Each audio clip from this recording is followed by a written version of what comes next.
Big Sills, National Football Show.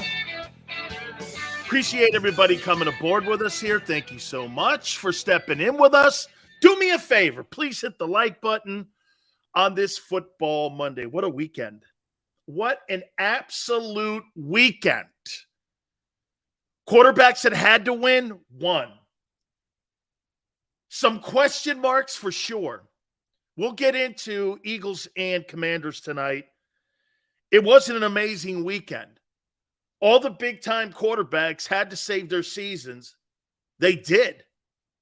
Tom Brady had to win against Seattle. Aaron Rodgers had to beat Green Bay. The Vikings had to have a signature win, winning all those close ones. That's what everyone said. The Bills laying an egg. I'll get to Josh Allen here in a minute because a lot of people on my Twitter and people in here, hey, for the record, you keep Jalen Hurts. I'll take Josh Allen. His mistakes are correctable. He's a spectacular talent. I don't care what you say. You keep Jalen, I'll take Josh Allen, and I'm okay with it. And here's why. There's no question coaching is an issue right now. Can you imagine if Jalen Hurts had the 31st worst rushing attack in the NFL on his football team? This guy's got no run game. He's asked to do every single thing on that team. Is he making mistakes in the second half? Absolutely. Brian Dable not being in the building. This is a product of coaching. No rip on Ken Dorsey. I love Ken. You know I do. They'll right the ship. Great quarterbacks have bad games. Last year, we saw Mahomes go through. It's all good. Absolutely all good. I am 1,000% behind the talents of Josh Allen. He's spectacular. Spectacular football player. And I would take him over just about every quarterback in the league. Does he have to hone it in? Absolutely. Does he have to have better care of the football? No question. That guy can do 10 times more than what Hurts could ever do. Hurts has to have a perfect team around him. Allen, Mahomes, they don't.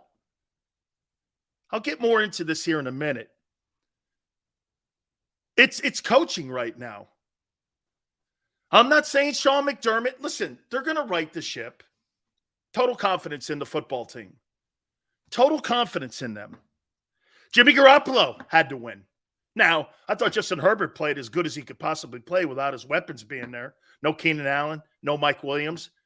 They were still right in it. But 49ers, their big issue is getting people on the field. Okay? Getting people on the field is going to be a significant conversation when it comes to San Francisco. But what's Garoppolo's record now as a starting quarterback? Unbelievable. Jimmy G, man, 41-19. That's insane. 41-19, Jimmy Garoppolo is. It's incredible. Incredible. No question about it. By the way, again, we're going to get into Eagles in Washington, Monday Night Football. I want to get to the topics real quick here. By the way, please hit the like button. Gary Cobb will be at the bottom of the hour. In hour number 1, because of tonight's Monday Night Football game, he's at an NFL conference in Phoenix as well. So we'll talk to him. By the way, yeah, Dominique says that Hurts is better than Allen. Never in a billion years is that guy better than that guy. Ever. Never. I'm going to make a point to you here. Since the 2-5 start of last year, do you know the Eagles have played 5 winning teams? That's a span of 16 games. And in that time frame, combined record of 88, 120, and 1. There's nothing significant what this team has done except take care of business. Now, in this league, that's a hard thing. I'm not dismissing that. That's a hard thing for some teams because not everybody's complete, especially when you start paying the quarterback the big money. A combined record since the 2-5 start on October 31st, 2021 is 88-120, and they've played 5 winning teams. I'm not paying the guy $45 million playing nobodies. Look at the string of nobodies you're taking on now. Now, they put Matt Ryan back in the building and in the starting position with the Colts. I don't know what that means. They did win over the weekend. So it's not that Ellinger kid, but David Mills and the Commanders tonight are not going to sit here and make me go, whoa, my God, this is what it's all about here. Hurts smoked the team. Allen lost yesterday. I don't give a shit what you say, Carlos. Allen's a better talent, hands down. Not a person on the planet would take Jalen Hurts over Josh Allen. Nobody. Bigger arm, bigger dude, can do more. He's got a laser arm. Making mistakes. Absolutely. Absolutely. The goal line play, absolutely a hammerhead play. That was a poor play. Once again, here, end the conversation. You keep Jalen. I'm taking Josh Allen. Josh Allen all day long. So you guys talk about signature wins. And I'm going to make a point to you about the offense of the Eagles here. Since October 31st of 2021, 88, 120, and 1, and the Eagles have played 5 winning teams in a span of 16 games. What's the true identity of the team? That they take care of business. That's a great check mark. And they do. And they do. Also, I'm going to have a comment about the Cowboys here in a second as well. Here's where I'm going with the Eagle offense. I think the Eagles are clearly one of the most difficult football teams to prepare against each and every single week. I think they are. I'll tell you what, though. I think the second time through, like a starting pitcher, these D coordinators will figure it out. I want to see this thing become consistent. 8 games is not consistent against shitty teams. Now, the win against Minnesota is clearly accentuated because they continue to win. Make no mistake about it. But the second time through, I'm not sold on, just like Jimmy Johnson said, not really sold on the offense. Defense coordinators will figure it out. They'll figure it out. They'll figure it out. The second time through, when a team has to play them for a second time, let's see how that plays out tonight. Let's see how it plays out. Washington has nothing to offer. If Washington scores more than 17 points tonight, I'll be actually shocked. I'll be shocked. They have really nothing to offer. The wide receiver's good. Antonio Gibson's pretty good. O-line is suspect. Tyler Heineke, I don't know, a 2.0 version of Cooper Rush. Okay.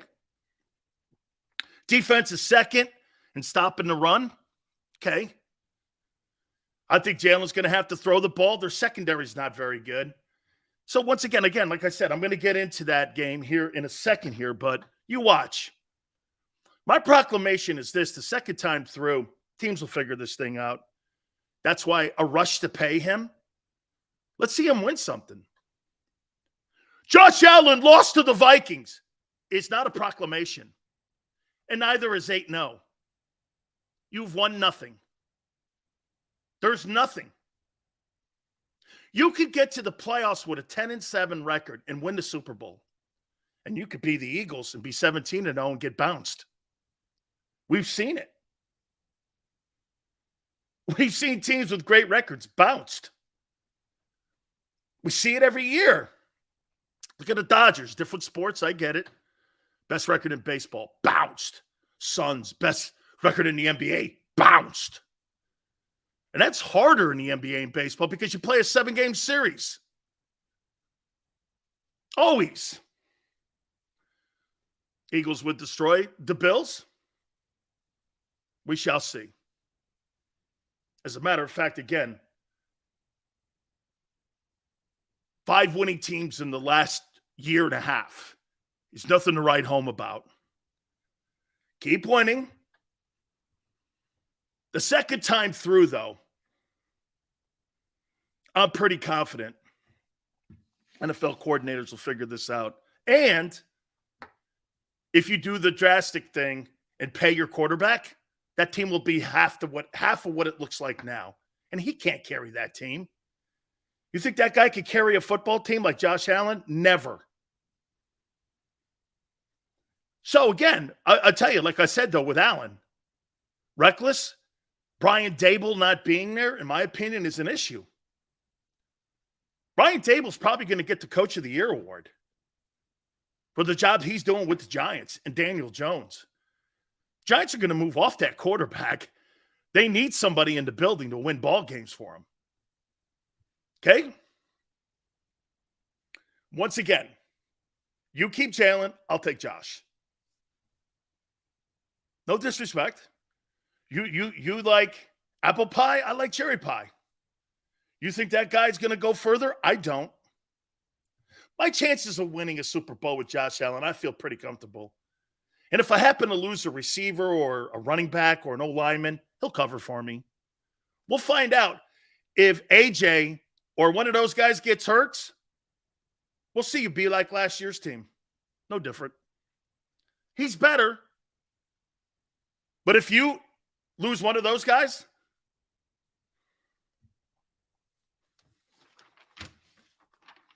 no issues.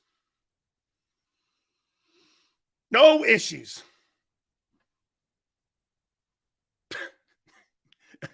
I'll tell you what, I love this. Fantastic.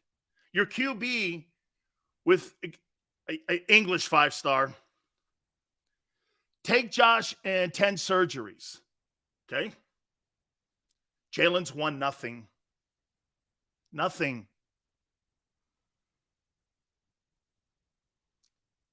Hey, Dan, how about them Cowboys? I told you the Packers would upset them. I didn't think the Cowboys would go into Green Bay and win.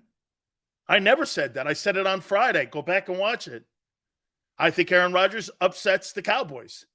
Never in a million years did I think they were going to go in there and win that ball game.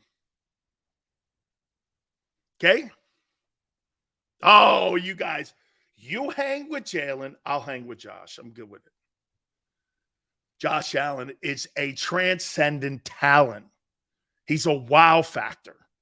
He's reckless right now. Absolutely. He's being asked to do everything. Got it. They'll fix it. See, they'll fix that. That's very fixable. Very fixable. Spectacular. What team surprised you the most yesterday? It's a great question, Drew. I'm going to get into Eagles and Commanders here in a second. What team surprised me the most?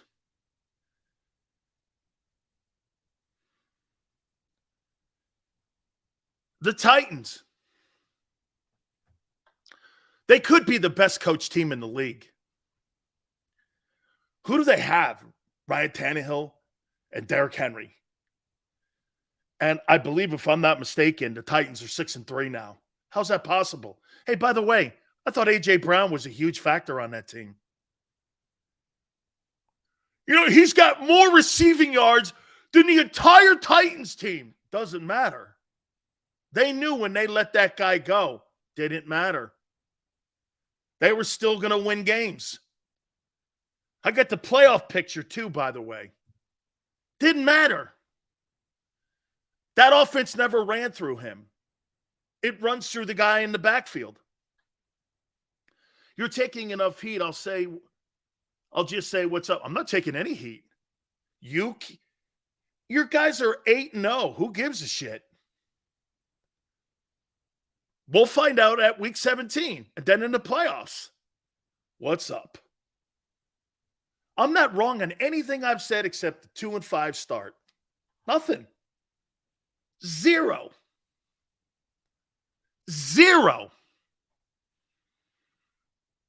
I'm not taking any heat. Heat? Here, Maniac, you take Jalen. Congratulations. He's your guy. Give him $50 million. Never in a million years would I. Never would I sign that guy, having only beat 5 winning teams in 16 games. And then once they got to the playoffs, they were destroyed. Never. I want to see something tangible.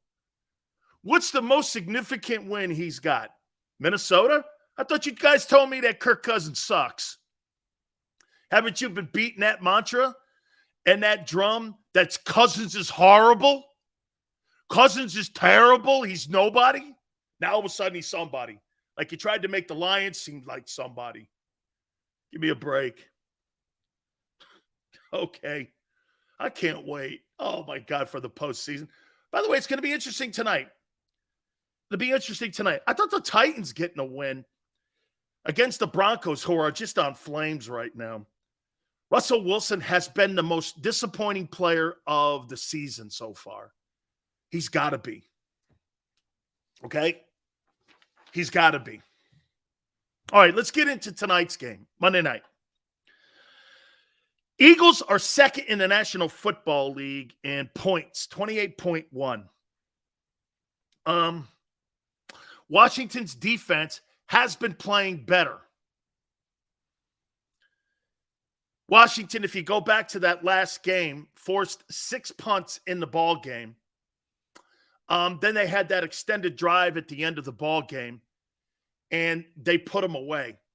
Again, I just don't see where the Commanders are going to put up more than 17 points. I just don't see it. By the way, Gary Cobb at the bottom of the hour, I'm going to ask him about that. What does he think when a team gets a second look at them after playing against the Eagles once? I think the NFL will figure him out. Washington is second in run defense. Could that be an issue? I think the secondary with Washington is not that good.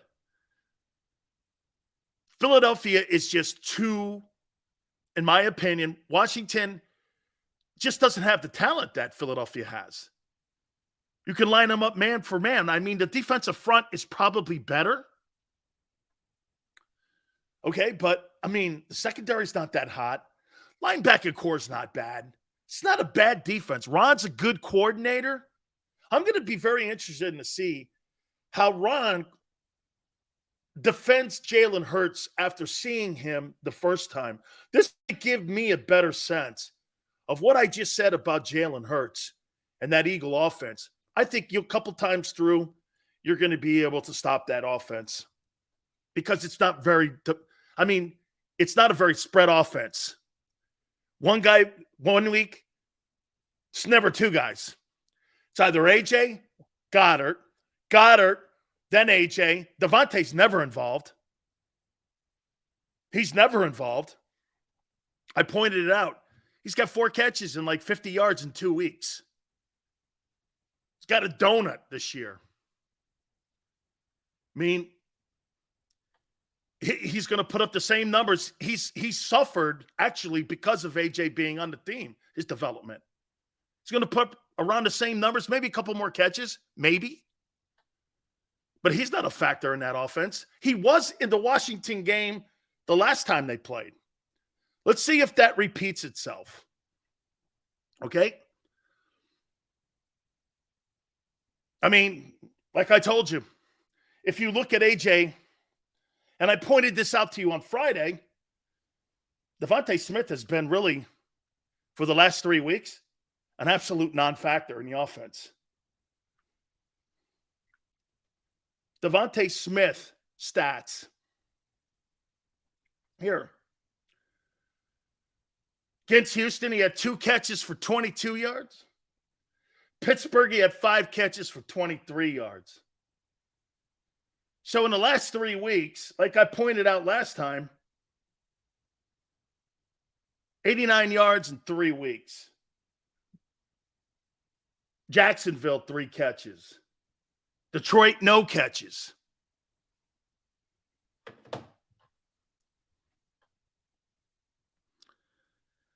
Eagles are going to win the ball game. They're going to win the ball game because they're better. I mean, it's a divisional game, and it's the second time through. It's on the road.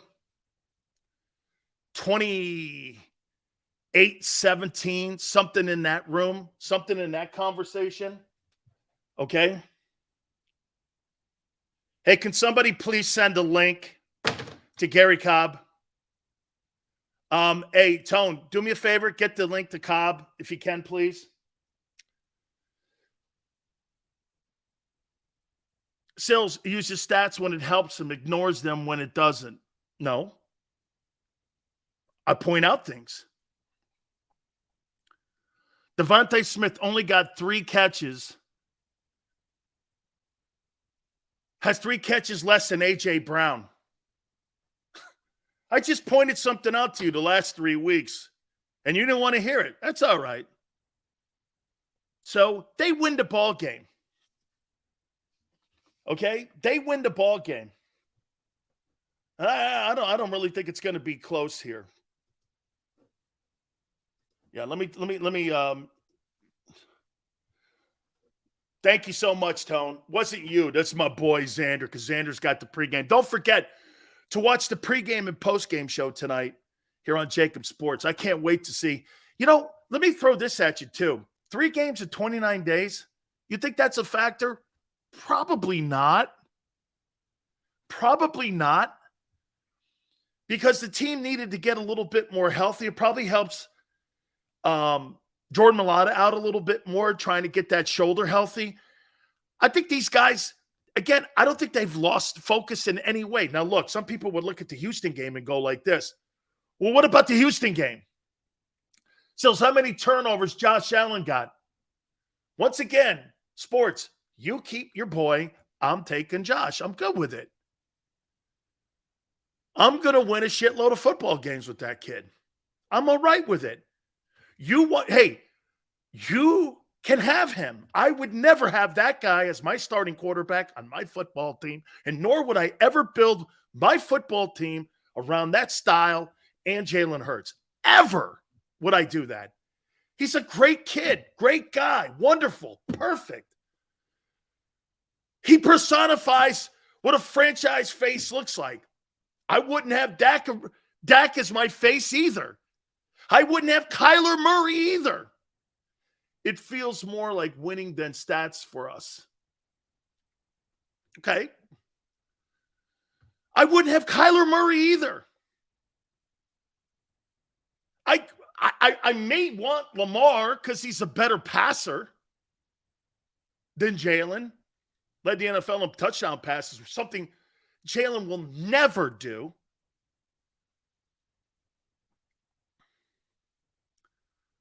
JM says it's a blowout tonight. Totally. 28-17, something in there. Eagles really will be in another JV ball game tonight. The question will be tonight whether or not they cover the point spread. I think it's 10.5, 11, something in there. Jameson says Josh Allen, IQ's, whatever. You can have him. I would never take that guy. I would never pay that guy that money. You'll come back just like you did with Carson Wentz and rue the day you signed that guy to that contract. The Arizona Cardinals the Cowboys are wishing that now. Let me get into this with Dak just to show you that I'm not all about Jalen here. Dak Prescott, the Cowboys have to move on from that guy. It's time. Dude, you have to win games like that. You have to beat Jalen Hurts on Christmas Eve. When you're being paid $42 million, you have to win those games. Look at Jimmy Garoppolo right now. Max says this. That's where you're wrong, Sills. Devontae has 40 receptions. AJ 43. Try again. Great. He's on pace for 900 yards, as he was a year ago. So we have a couple more catches. His production at wideout is around 9-something. You think that's first-round draft choice? I could get a 5th rounder to get 900 yards. You know that's 55. Here, let's do this. Let's do this. Okay? Let's do this. Let's see how many yards he has. He's got 422. 1, 2, 3, 4, 5, 6, 7, 8, 9. 422.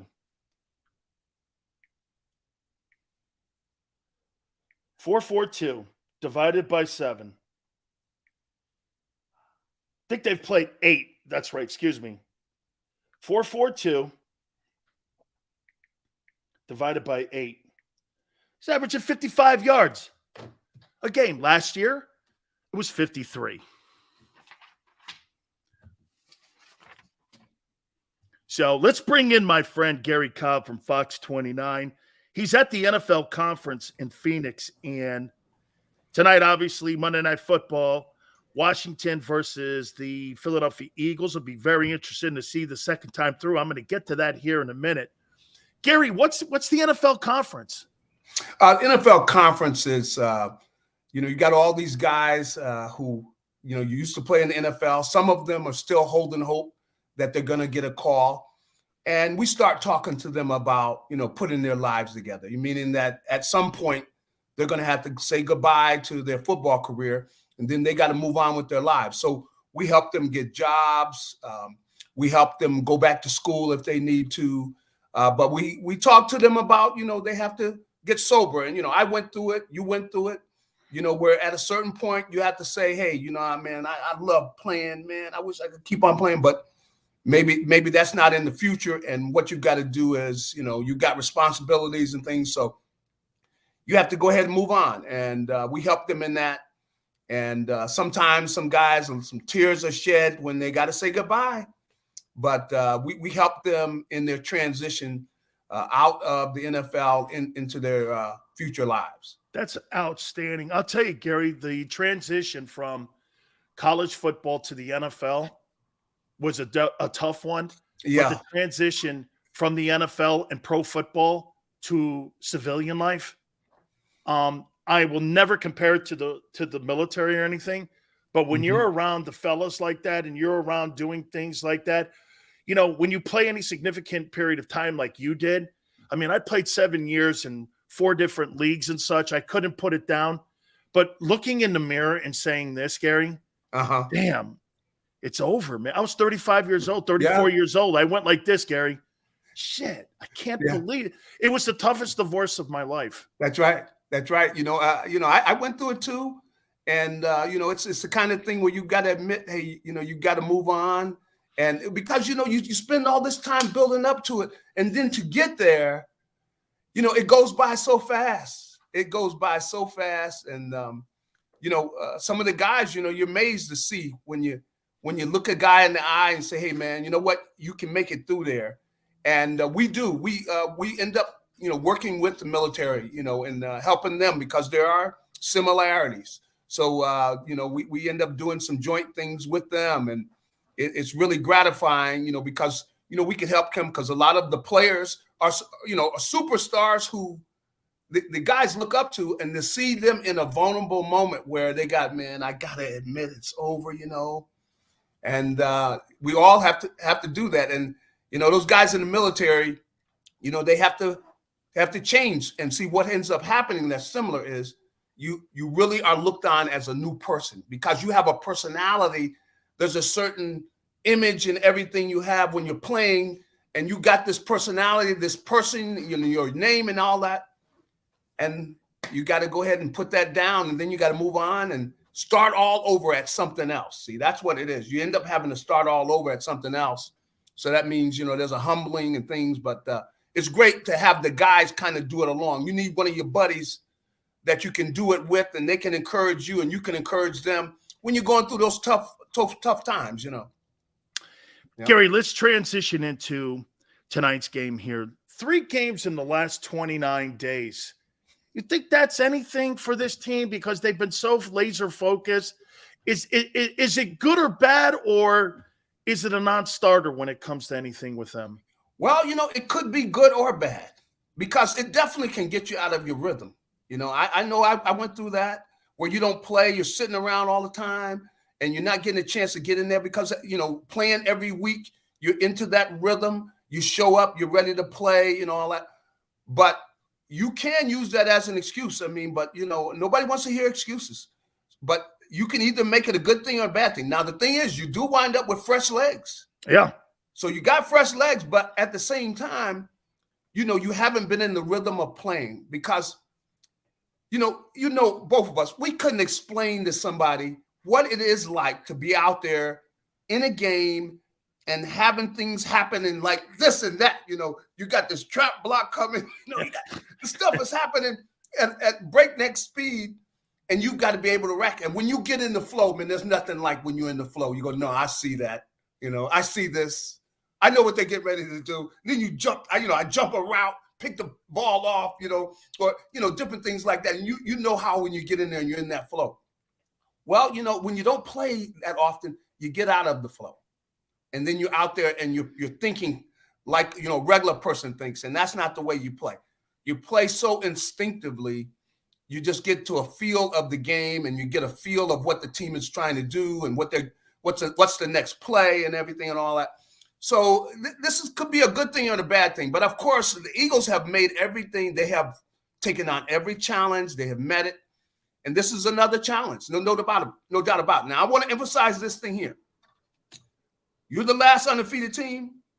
Washington, they know they're probably not going to make the playoffs. But you know what could make their season? Yeah. Take the Eagles down. This is their Super Bowl. Yeah, this is it.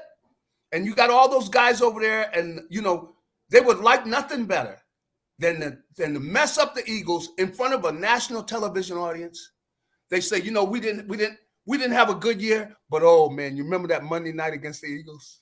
so they're going to be ready to play, man. They're going to get. That's right. You got to have a college mentality here tonight, Gary. Yeah. I'm going to throw something at you here. And Jimmy Johnson and I were talking about this when it comes to the Eagle offense. I think that the Eagles are one of the most difficult teams to prepare against because of the way that they have started to really implement passing into the RPO. Yep. And Jalen's gotten better at it. Mm-hmm. Would you agree that defensive coordinators, the second time through, like Ron Rivera tonight, I don't think Washington has the personnel to beat that team, but I think it's going to be interesting to see tonight how Ron coordinates against this style, because to me, Gary, this, when you see a guy for the first time and you see Dan Marino, you're like, holy shit. But then all of a sudden, you start putting new nuances into the defense to take some of the things that their skill set does. I'm just wondering how your take is on that. When teams get a chance to see this offense all the way through, how are they going to adjust when get this, in the last 3 weeks, Devontae Smith has, I think it's 12 catches for 80 yards. Mm-hmm. And so am I onto something here, or do you think, no, they'll figure it out? I think the Eagles, they've had challenges. Now, this is another one, and they're going to have to figure it out, They're going to have to figure it out. And I think that, so far they have figured everything out. Now, the Eagles, what you said about this offense is they've continued to advance. Like in the last game, they ran a play where on the first time they ran the play, Miles Sanders, this was down in the red zone. Dallas Goedert went in motion. They handed the ball to Miles Sanders. He ran into the end zone for a touchdown. Now, this was a play where basically Jalen it's an option. See, he can pull the ball out. He can put it in there and let Miles run with the ball. He can pull it out where he might run, or he could pull it out and throw the ball to Dallas Goedert. On the first touchdown, they ran the play. Miles got the handoff, went in for the touchdown. The second time they ran it, same play. Jalen pulls it out, throws a touchdown to Dallas on the other side. Now, how are you going to deal with all of that? No, Jalen's decision-making, right? That's really the improvement. He's been very sharp on it, and he's doing a great job with the reads. It really puts a lot of stress on the defense. And the things they did to Micah Parsons, where they put him on an island. They're really doing some really good things with that offense.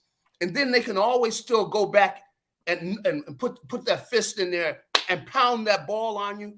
There's a lot to prepare for, and nobody's really had the solution to it yet. No, and they continue to add things to the offense, like they're throwing the ball downfield more. So it's a lot to deal with, and so far nobody's been able to deal with everything they brought out, because this offense is really advancing because they're putting in more things. And somebody's looking, oh man, the defensive coordinator sitting there, he's got a headache. Yeah. Well, like, I wonder why I got a headache. Because of all the stuff the Eagles are throwing at you, and they still got that offensive line. You got A.J. Brown to deal with. You've got their individual skills, because if you look at the season, how many times Jalen Hurts has been able to throw a 50-50 ball out there, and A.J. goes and gets it, or Devontae goes and gets it. So you're really it's tough, because can you leave these guys one-on-one? If they can go up and get the 50-50 ball, that puts your defense really in a tight squeeze, boy. I tell you, it does as long as they keep playing like this, they're going to be tough to beat, man. Gary, let me throw this at you and tell me if you think this is something or it's nothing here. Mm-hmm. Since October 31st of 2021 last year, the Eagles in 16 games have played 5 winning ball teams with a combined record of 88 and 120 and 1. They're taking care of business, and sometimes, Gary, there's no question that could be one of the toughest things to do in football, is to be consistent like that. Yeah.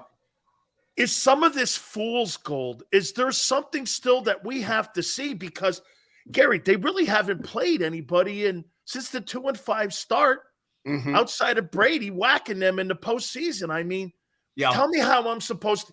You tell me, Gary, how am I supposed to read this? Well, the way it is now, this has happened before, where teams have end up with their record, because you got to play who you play. Absolutely. So they need to wipe these guys Montana out. benefited from that, didn't he? For years playing in the NFC West, That's right. Brady in the AFC East. Yep, you're right. So you got to play who you play. Now, in order to take care of them consistently, you got to have a certain level you're staying up to. You got that. But when you get against the tough teams, you got to raise your level of play. And that's what the Eagles are going to be asked to do, because, later on down in the season, they're going to have to play, well, I don't know about Dallas the way they're getting beat, but you got Dallas, you got San Francisco. Who knows? I got to put the Giants in there now. Maybe Green Bay? Yeah, Green Bay. Some of these teams are going to come back. And the whole thing you got to remember is, regardless of what you do all the way through the season, you're going to get to the playoffs, and nobody cares about what you did early in the season. It's, are you ready to play on that particular Sunday?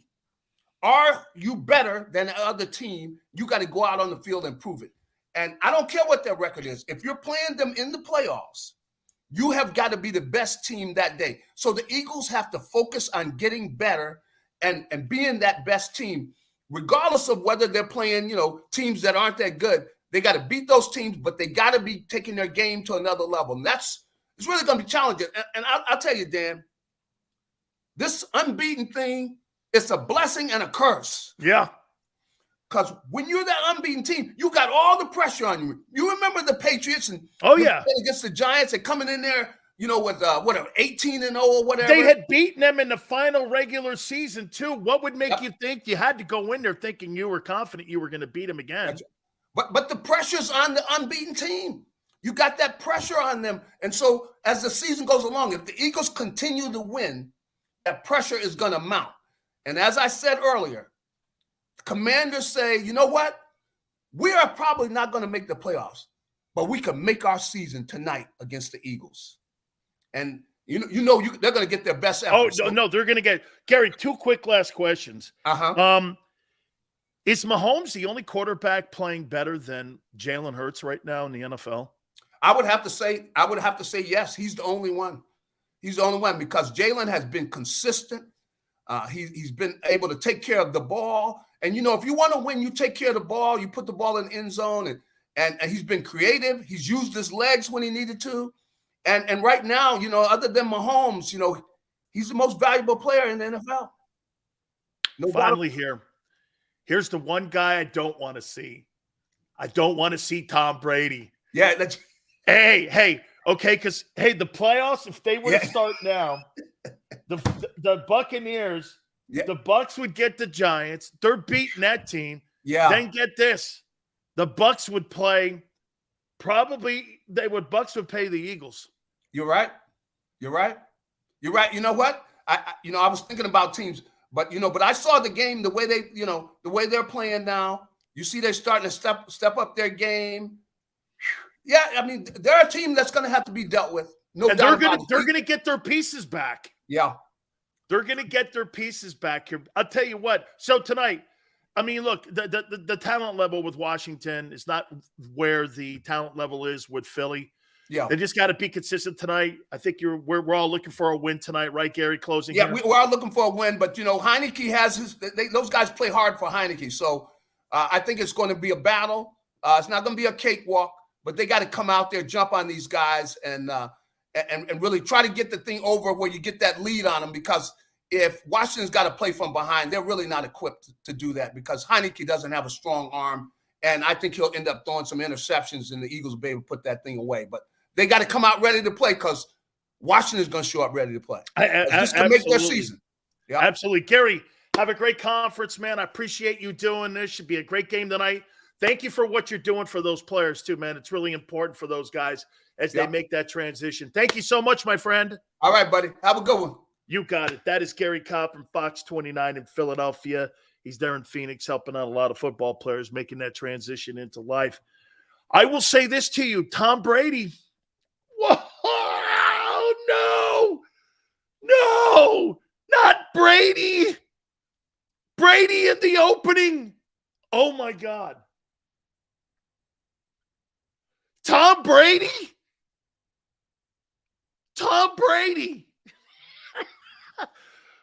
Wait, Jalen Hurts, Tom Brady. I can't even say that with a straight face. A 60-minute ball game. Tom Brady, Jalen Hurts. I legitimately can't say that with a straight face. I cannot. And by the way, it's not that the Bucs are bad. Their record's not great, but they've been injured. They've been unfortunate. Now they're getting their guys back. Woo, dog. Tom Brady. Unreal. Hold on for a second. Here's the playoff picture. Let's move into this. By the way, top of the hour, we'll look at some of the NFC East storylines, too, as we ready for the JV game tonight on Monday Night Football. Here's the playoff picture. Chiefs get the bye, AFC. Dolphins are in the 2-hole. How about Tagovailoa right now? One of your leading candidates for the most valuable player award. Titans in the 3-hole. Ravens in the 4-hole. Jets in the 5-hole. Jets. Fireman Ed's back. Bills in the 6-hole. Patriots in the 7th. Drew says, what does that say, Brady not winning that division? He is winning the division. They're leading it right now. They'll totally win it. Things behind them, getting their players back. Tom versus Jalen. Oh, my God. Who in their right mind would pick Jalen Hurts over Tom Brady? Who in their right mind? PJ Walker. Right, Tone? Hey, Sills, Brady lost to PJ Walker this year. I'm not sure that takes that hot. Oh, hey, Sills, PJ Walker. Okay, let's not forget. Here's the NFC playoff picture. The greatness of the Eagles, number one. Sills, red sauce or white sauce? Your answer will tell me everything I need to know. Dude, I am not a white sauce guy.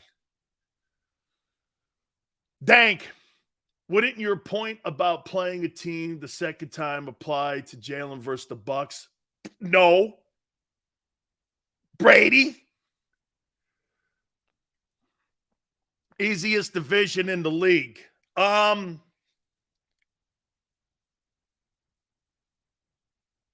NFC South. NFC South. Fly, Eagles, fly. Eagles, man, number one in the East. Number one in the NFC gets the bye. Vikings, 2. Wow, you beat them. You won't beat them a second time. Seahawks, 3. Buccaneers, 4.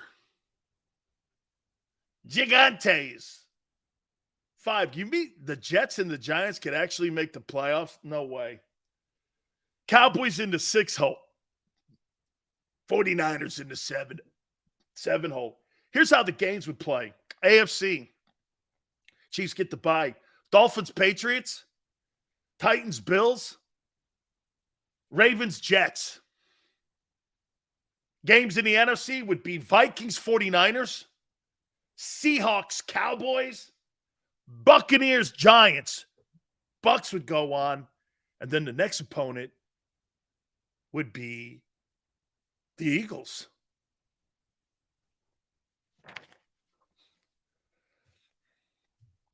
Brady bounces the Eagles at the link.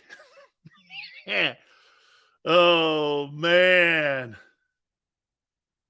Number 1 in the NFL after week 8. The Dolphins are better than the Bills. No, they're not. They'll get it right. Be all right.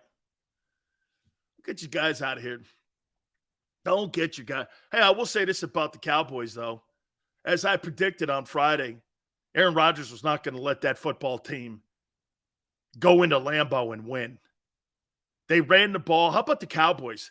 This is a proclamation here now, and it is now a fact. You want to beat Dallas? Run the ball.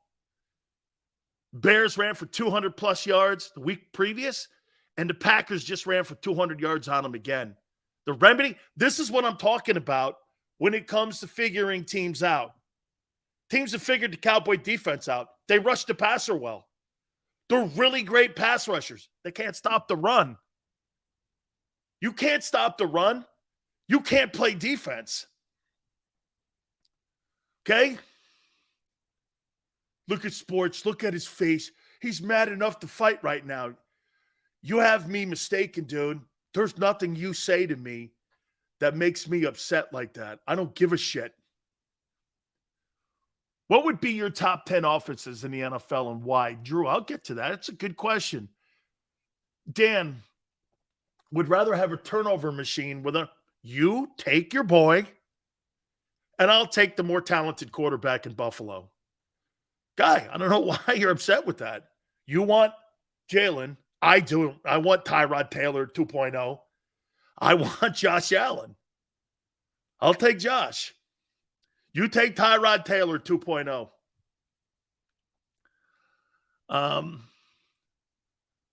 You want to beat Dallas's run at Micah? Absolutely. Dude, Micah Parsons, for all the shit that he gets on my Twitter about and gets upset with me, dude, you need to stop the run. You're not very good. I think that's why Dan Quinn dropped him in coverage. Okay?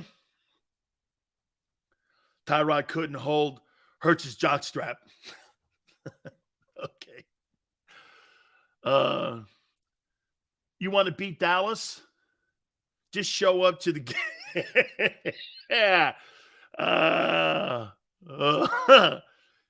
You care, Sills, or you wouldn't. I'm not hating on Jalen. Jalen's doing great. He's an MVP candidate. Go get him. Go get him, Gino. I mean, Jalen, Gino, say, I don't know. Geno Smith, Jalen Hurts, I don't know. Big, hey, Jalen Hurts and Geno Smith and all them MVP guys. You take those two guys. I'll take Josh Allen. Sills, Josh Allen is breaking records for his 10 interceptions. I got you, Logan. You keep your guy. Here's the one thing I'll say about Dak, and again, what are the Cowboys doing with Dak Prescott? I say this to you, in the last 16 games, Jalen Hurts has one significant win, and it's against the Vikings. Other than that, he's done nothing. He's gotten better, progressively gotten better. The offense have gotten – here's the positives. And again, I want to tie this into Dak. There's no question that Jalen Hurts is trending up and Dak Prescott is trending down. There is no question about that. The difference is that I'm paying Jalen $1.4 million. It's a steal. It's a steal. Howie knows it. I mean, but you'll fall into the same line as Arizona and the Cowboys, and you'll be those two teams. You're not keeping the team together. And you'll have a marginal quarterback that can play very well, but it won't win. Let's see here. Sills, I'll take Jalen in the Super Bowl this year. Okay. Dumb interceptions. Identity? Absolutely dumb. Jimmy G, baby. Jimmy G. What's that record again? 41-19. Shit. 100 quarterback rating now on the season. Didn't let him practice with the team.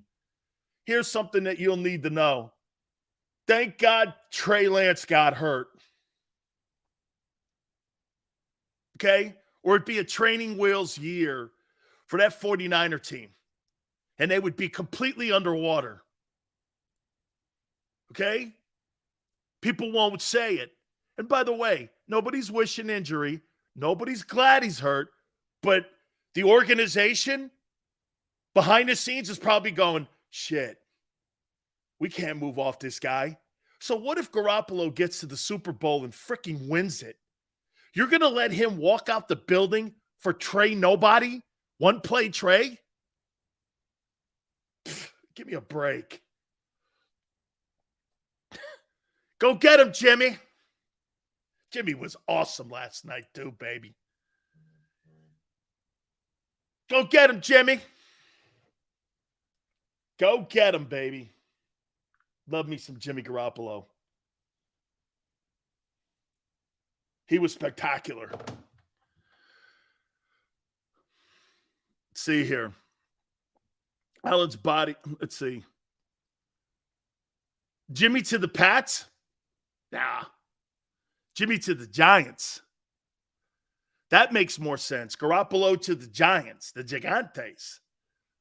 How you doing? Oh, my God, yeah. Since October 31st, 2021, the Eagles have beaten 5 winning teams. Whew, man. You're going to pay a guy $50 million off of 5 teams that were relevant. Congratulations to you. I hope it works out for you well. But you don't think Jeffrey Lurie and all them know that too? He hasn't really beaten anybody. Beat the Vikings. Jimmy G setting up field goal attempts. Maniac. 41-17, baby. 2 of the last 3 NFC title games. How you doing? 4-2 in the postseason. How you doing? How's Josh Allen doing? Just fine. He'll be all right. Total confidence in Josh Allen. 100% confidence in Josh Allen. 1,000% confidence in Josh Allen. Yes, sir. Tell you what, you're going to build your team? You're going to build your team around Allen. You ain't building your team around Jalen. You have to have every piece be right. Allen showing you 31st run offense. Give me Stephon Diggs. We'll make miracles work. Let me have AJ and Devontae and Goddard. Just none of that up there in Buffalo. They have the number 1 run offense. They're 31st. Give me a break. How you doing? How you doing? Hey, look at I love Maniac. Allen would choke. What's Jalen done? He got crushed against Brady. Brady's on the – you're right, man. Brady won't have the record that the Eagles will have, but it'll still be Tom Brady. Hey, man, can you imagine? Tom Brady walks in with a 9-7 Buccaneer team and has his 7 Super Bowl trophies on his shoulder, and you throw Jalen Hurts at me. I'll take that. I'll take that. Stills. Tom Brady, Jalen Hurts. Ain't done. Steven, good. Let's talk next year, Sills. I'm going to mark this day. You better mark it. Allen is regressing without Dable. There's some truth to that. Tony. No, the only toast I remember is when Tom Brady had the game put away in the first 15 minutes of the game in January a couple months ago. That's the only toast I remember. It's the only toast I remember. Brady, the game was over at halftime. Over at halftime. Brady isn't winning another Super Bowl. No, he may not, but he'll beat the Eagles. How you doing? I'm officially on Sills. It's a clown train. All right, Rage. I can't wait for this season I cannot wait to see how the playoffs are gonna. I'm living Joshua on your resume. I'm living on your resume, is what I'm doing. I'm totally living on your resume. 8-1, 20-1 since October 31st. That's the combined record of the teams you've played. And you've played 5 teams above 500.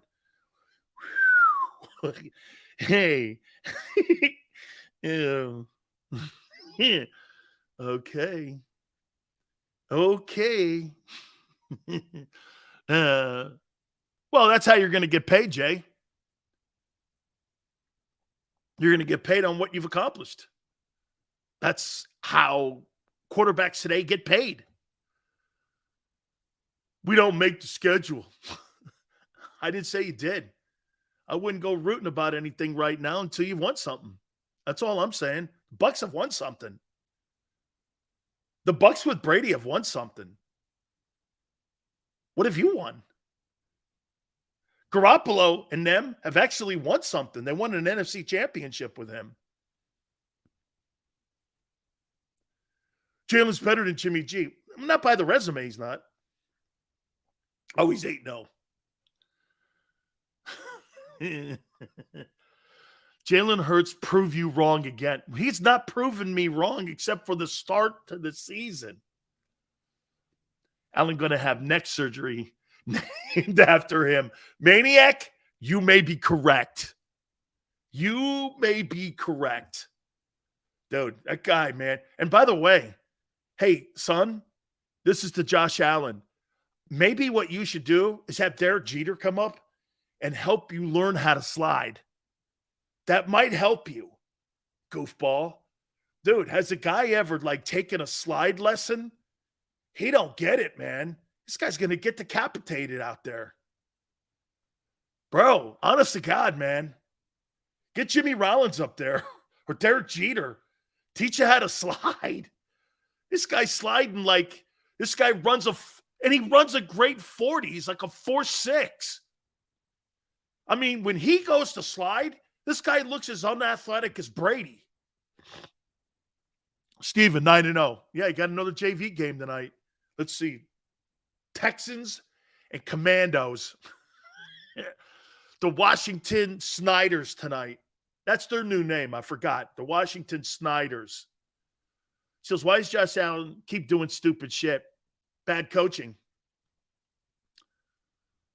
Bad coaching. Bad coaching. Mrs. Brian Dable. They'll figure it out, though. They'll get it right. Not concerned. At all. At all. JV game versus NFL team. It's JV. It's Washington. I think he had 72 sacks in the last game. Don't worry about it. Be all right. If Hurts wins the Super Bowl, we still – no. Hurts wins the Super Bowl. Congratulations to you, Trent Dilfer. I'm sorry. That won't be that. That's not that. He's not Trent Dilfer. He's not Trent Dilfer. He's not. Coaches don't control his body. I can't wait to hear your excuses after we win it. I can't either. I agree with you. Allen makes bad decisions. Jalen beats nobodies. All right, hour number 2. I want to take a look again at that playoff picture. Also, don't forget, don't forget the pregame show here on JAKIB Sports as well, and the postgame show. I can't wait. We're going to take a look at week 10 of the National Football League. I think there were some telling games. And games, I want to ask you if you think will affect the Eagles. Okay? Hit the like button. Hour number 2, keep it right here on the National Football Show. Don't wait until after Thanksgiving for leftovers. It's the new leftover sales event at Jeff D'Ambrosio Destination Downingtown. Jeff must get rid of hundreds of new 2022 vehicles on the lot. Rams, Grand Cherokees, Wranglers. Jeff has them all for less. Jeff has reduced prices and payments to the lowest they've been all year. And Jeff knocks down high interest rates. Save thousands, more than anywhere else. Plus, get more for any trade or lease return. You always win at Jeff's. Great selection, best price. Hurry in now. Jeff D'Ambrosio Destination Downingtown. Nobody treats you better. Black Friday sales event. At Pond Lehocky, we've recovered billions of dollars for our clients, and we're confident we can do the same for you. With over 250 years of combined courtroom experience, we've helped over 100,000 injured clients obtain some of the largest settlements in Pennsylvania. One conversation is all it takes to help you and your family get back on track. If you've been injured in an accident, give Pond Lehocky a call.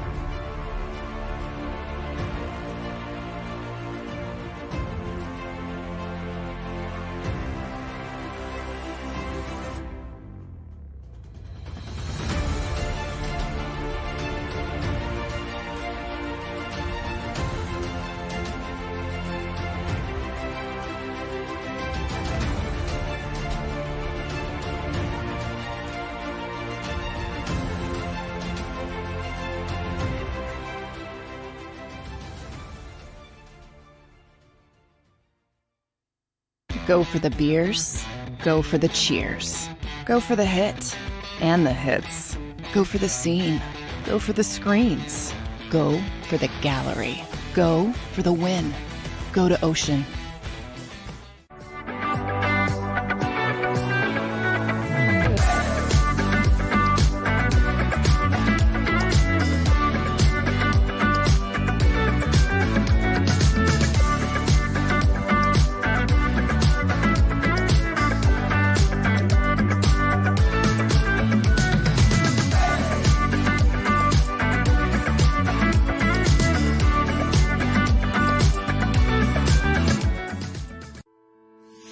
At Salus University, our graduates are among the most highly trained in their profession because of our unique emphasis on research, interprofessional collaboration, and early clinical exposure. Learn more about our programs at salus.edu.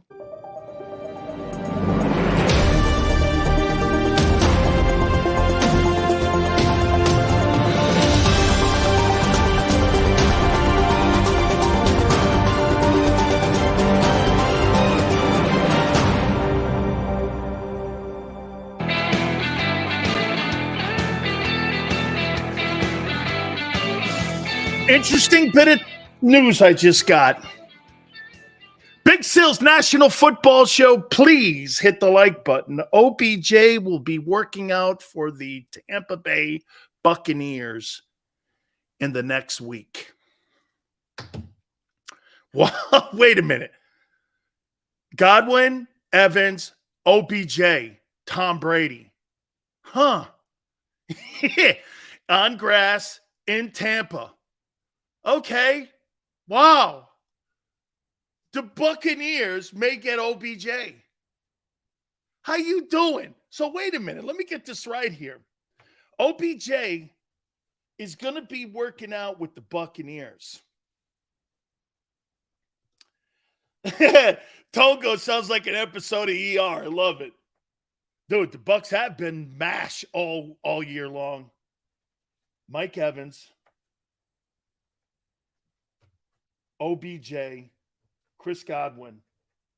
Woo-hoo-hoo! Whoa! Tom Brady may just actually get number 8. Wow! And they got the cap space to do it because guess why? Brady took a haircut. He's only making $25 million this year. He took a significant amount of money. I think it was 45 2 years ago. That's why it's down to 25 now. Woo! How about that? Boy, I thought, hey, Sills goes off a name, not production. OBJ was having a great Super Bowl, and I thought he tortured the Bucs last year. He had over 100 yards. I mean, I thought he was pretty good in the playoffs last year. Can you imagine OBJ? Oof, on the Buccaneers. How you doing? Still not better than the Eagles? Tom Brady's better than Hurts any night, any day. I would love to see the Bucs in the championship game at the Link. They don't even need OBJ. Not that excited. We will beat them. OBJ. He's not a young OBJ. True. Hurts is Brady with running ability.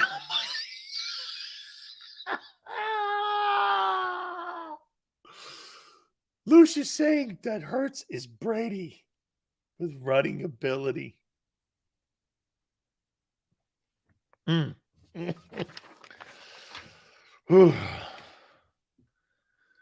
Man, that's crazy. You remember when Sills said Justin Jefferson would have 183 yards on Slay? Hey, man, you guys did a great job on him. He is by far the best wide receiver in the sport, and it's not close. He is sensational. Justin Jefferson, there's not a guy. Dude, the guy in Miami is the only guy close to him. The guy in Miami, let me see. And he's got Kirk Cousins, the shitty quarterback, you guys say. Justin Jefferson is, hey, Howie, I just would like you to, I know you couldn't draft a wideout. You had to go and get, and the guy you have now on the team was a first rounder. He's going to have another 900-yard year. I don't know. Whatever. You had to, you're number one, you had to go make a trade for one because you surely can't draft one. Okay. So you had to go make a trade for him. It's okay. The guy in Minnesota is killing it. He is killing it. Holy cow, man. Woo. Man. You think Tyreek's better?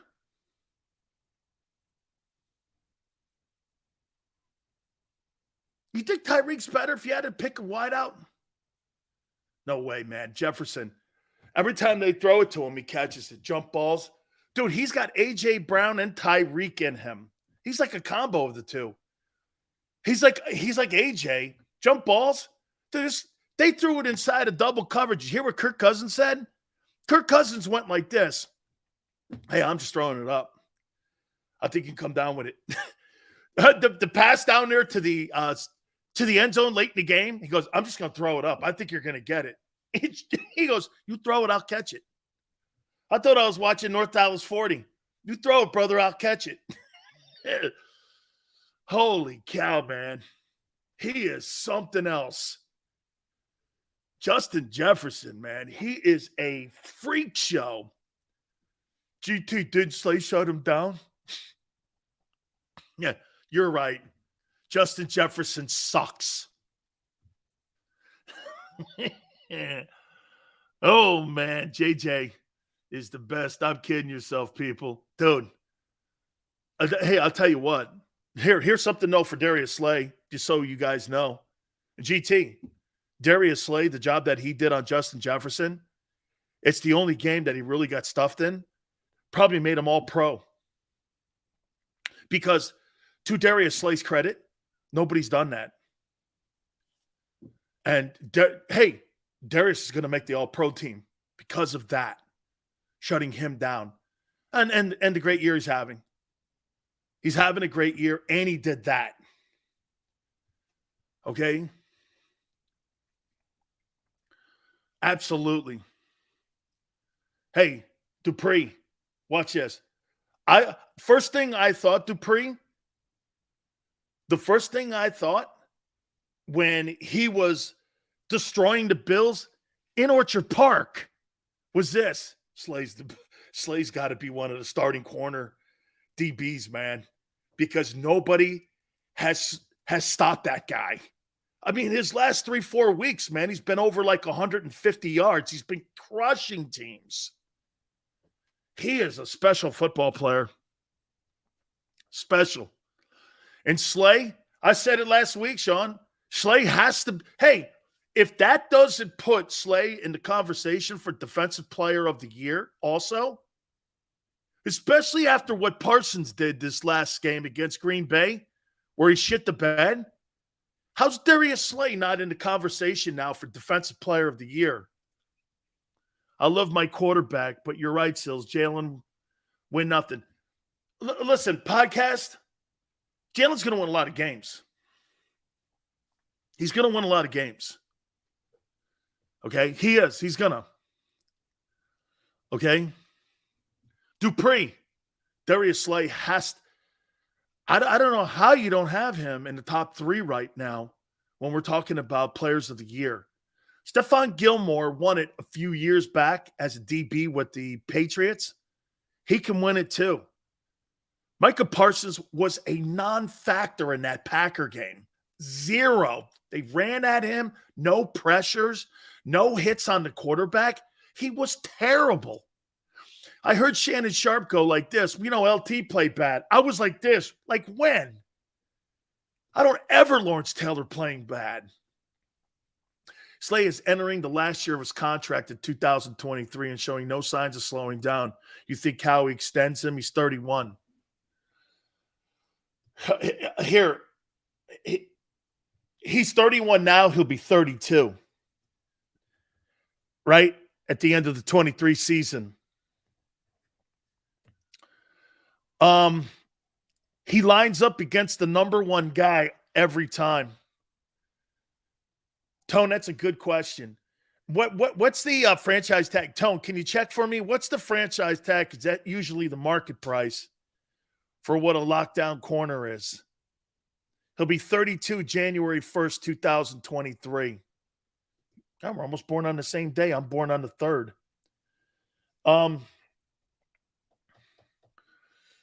Hey, Tone, figure out what the franchise tag is on a corner, because that's pretty much the benchmark.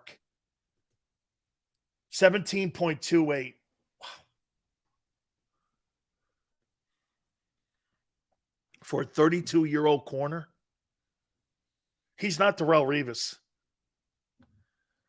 Revis was good to like 33, 4. Then he started falling off the map. 32. Almost, and plus that's going to go up, right? So we're talking near $20 million. How are you going to pay Jalen? Cap's 185 now.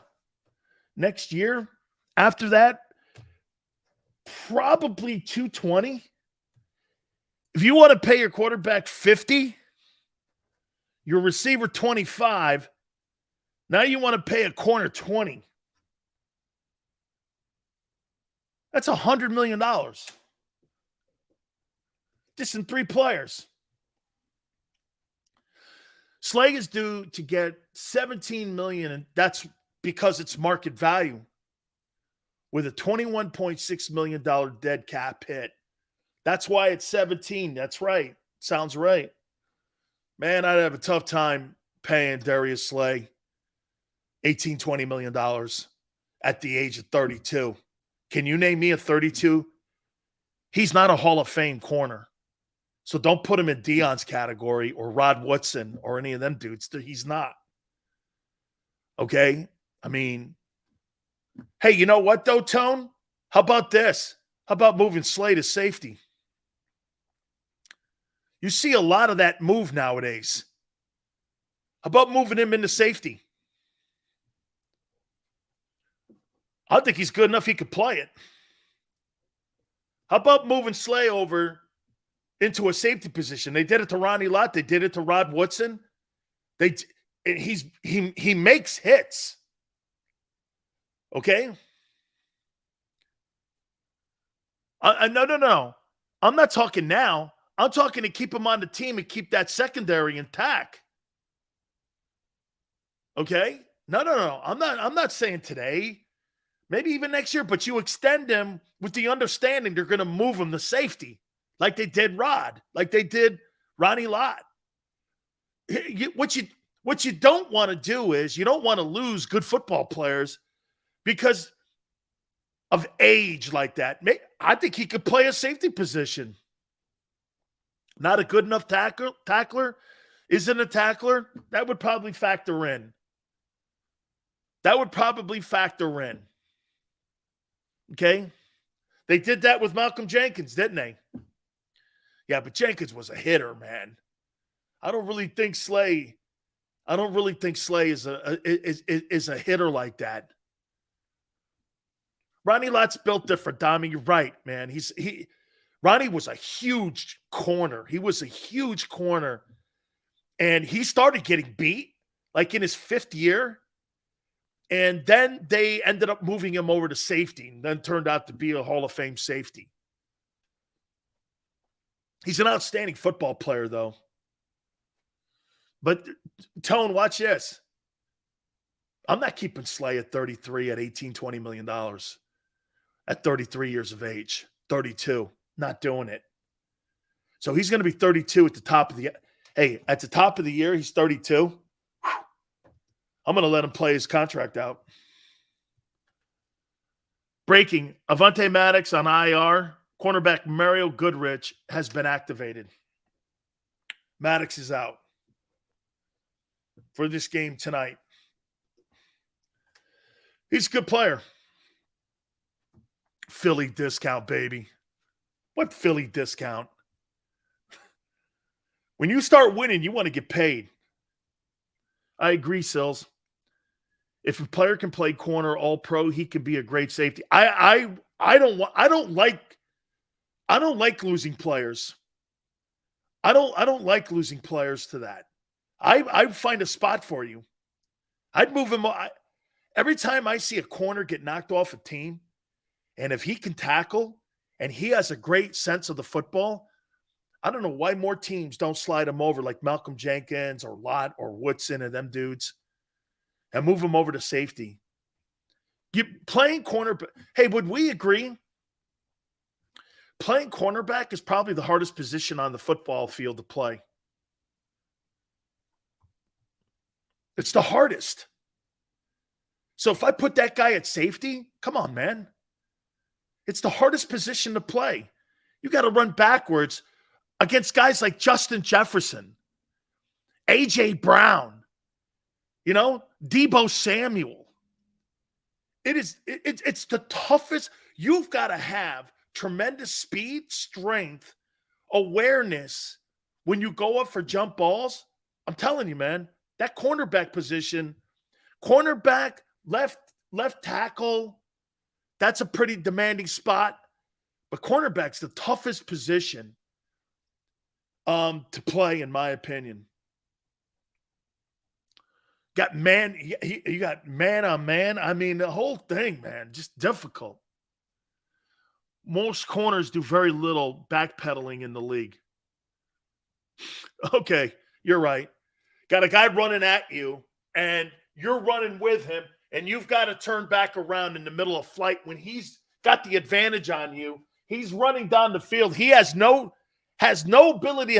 He doesn't have to turn. He's running down the field, and yet you're running, and you have to turn, and you lose the player right next to you. The player next – dude, the wide receiver has complete advantage with today's rules on pass interference, too.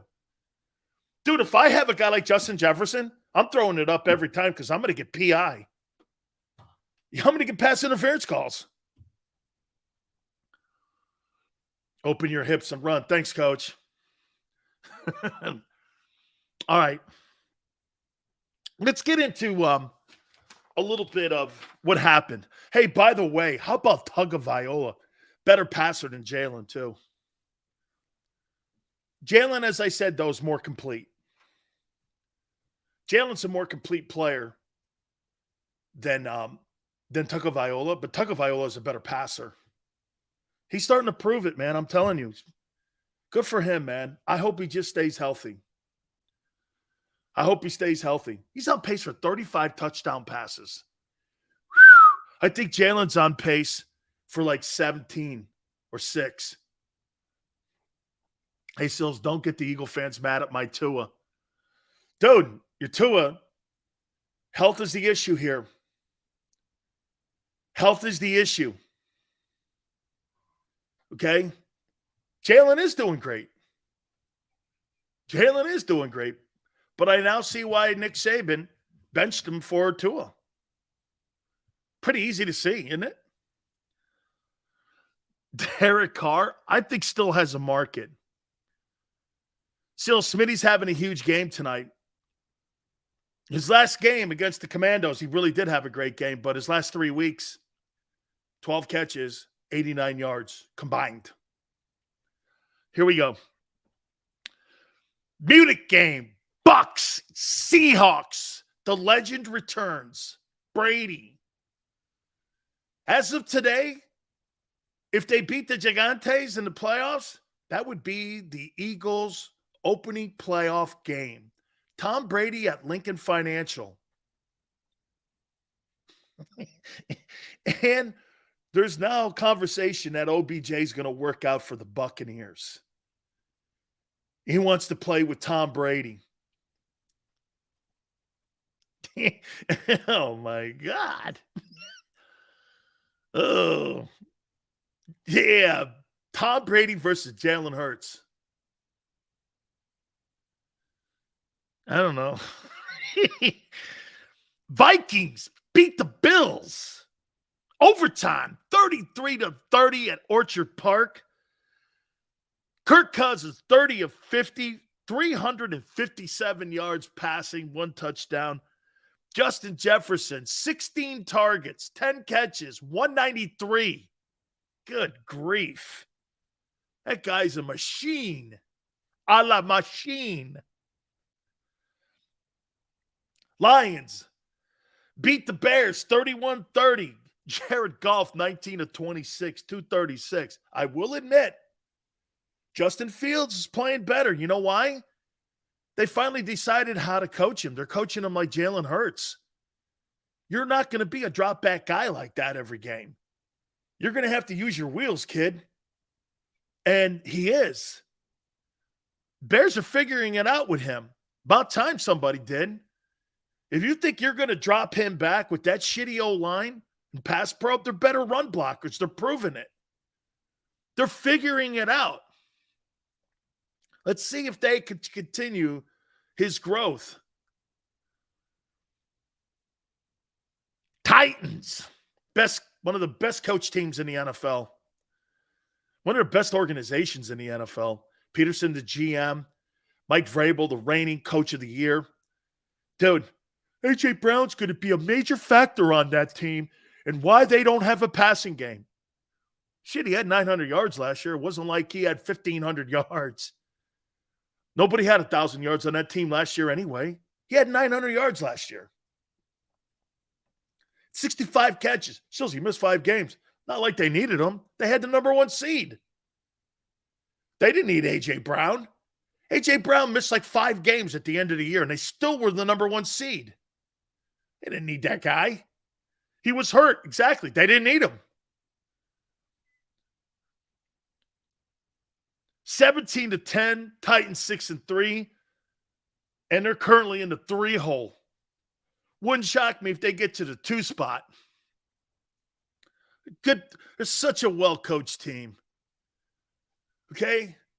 Such a well-coached team. Let's go here. Dolphins and Browns. 39-17. Tagovailoa's in the conversation for the most valuable player award. 25 of 32, 285, 3 touchdowns. The Finns are now 7-3 on the season. And 2 is playing like everyone thought he might when he came out of Alabama.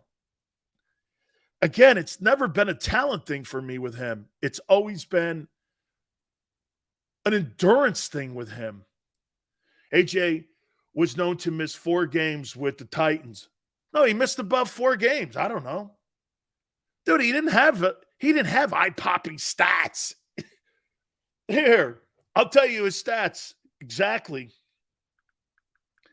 Did he have like 1,100 yards? I think the most he ever had, 1,100 yards. Hunter Renfrow gets that. A.J. Brown stats. Here, let's see. A.J. Brown in Tennessee. Let's see what a factor he was. 2019, 1,051, 52 catches, 11 starts. He played in 16 games. 2020, 1,075, had 70 catches, 12 games started in 14 games. 2021, 13 games, 13 starts, 869. Those aren't eye-popping stats. Those aren't eye-popping stats. It wasn't like he was some sort of force with all these major yards that he had in Tennessee. That's not who they were. That's why they moved on from him. That's not how they're built. They're built on running the ball. AJ's having the best year of his career. He is. He is, absolutely. Ryan Tannehill. Oh, okay. Funny. They're in the 3-hole right now. Last year they were in the 1. So what's more important? I thought winning is important, like it is in Philly. Conveniently slide stats around, don't you guys? That's right. That's right, JM. Derrick Henry didn't have a lot of yards against Denver. They just won. Wonder how. Coaching. Giants keep winning. 24-16. Barkley, 152 and a touchdown. The Giants are now 7-2 on the season. Are you buying the Giants? Okay. Dan, you were right about CD's decent. I think he's decent. His first 100-yard game of the year is in week, 9? Congratulations. He had a great game. That don't make a great player. He had a great game. Big deal. He's not consistent like Justin Jefferson. He's a dude.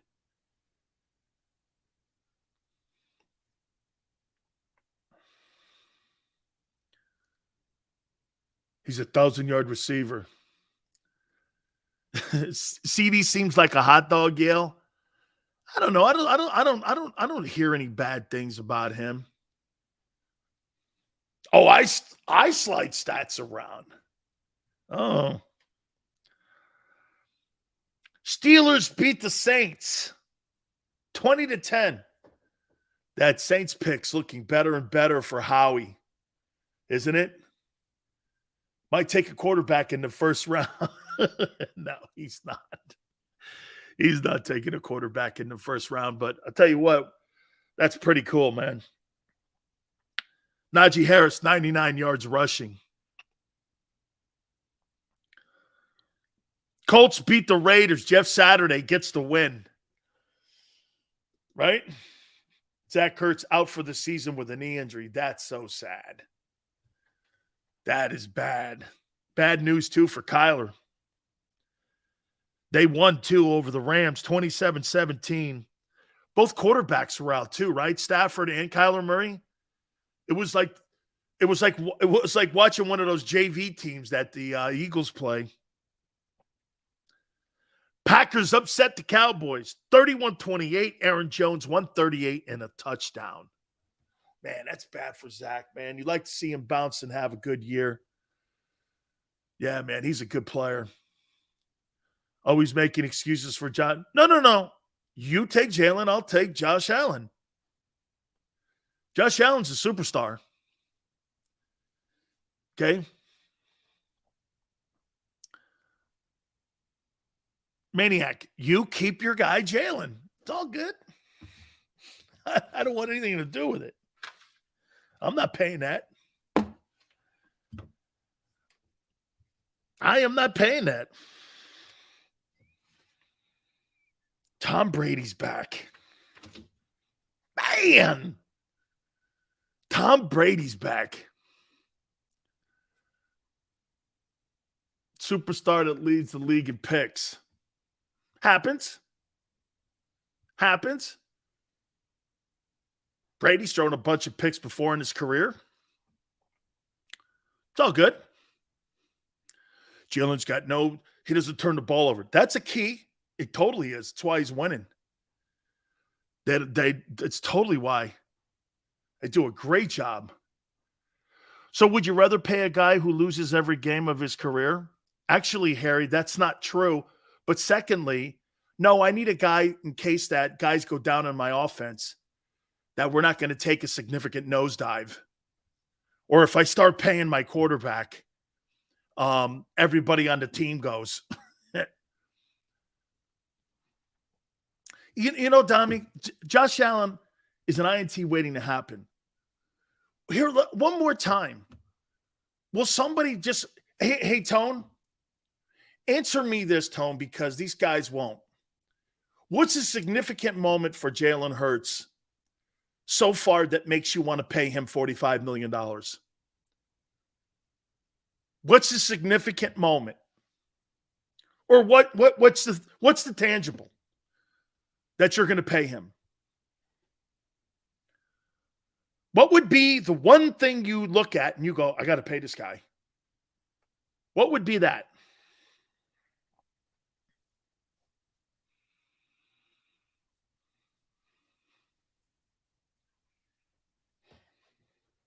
I'll be interested to see this. NFC Championship win. Potential. There we are, potential again. So you're going to have to pay. Okay. He's got to win an NFC Championship game. I would think that's correct. He wins. As I told you, against who? Don't pay for fool's gold. You don't know what you have yet. That's why letting these contracts, I guess you know where I'm coming from. So you guys know, all kidding aside here, where I'm coming from. Hey, Tone, let it play out. Let's see how he does. Watch this. It played out for Baker Mayfield, and it turned out to be terrible. As we're watching Hurts go through his journey, it's a really good story. It's a really good story. Hold on for a second. Also, got to prove he can carry things when guys go down. Well, he hasn't done that. But you're right. That's another factor where I'm at. And by the way, so you know, guys, Tone, everyone, I think he's really advancing faster than I thought he would. Someone goes like this. What do you see? What has Allen done? I'm sorry, but when I watch Josh Allen play, I get it. He's been turning the ball over. But when I watch Josh Allen's talents, I don't see Jalen Hurts. When I watch Justin Herbert play, I don't see Jalen Hurts. When I see Joe Burrow or I see Mahomes, I don't see that. I don't see it. I don't know how you do. I just don't see it.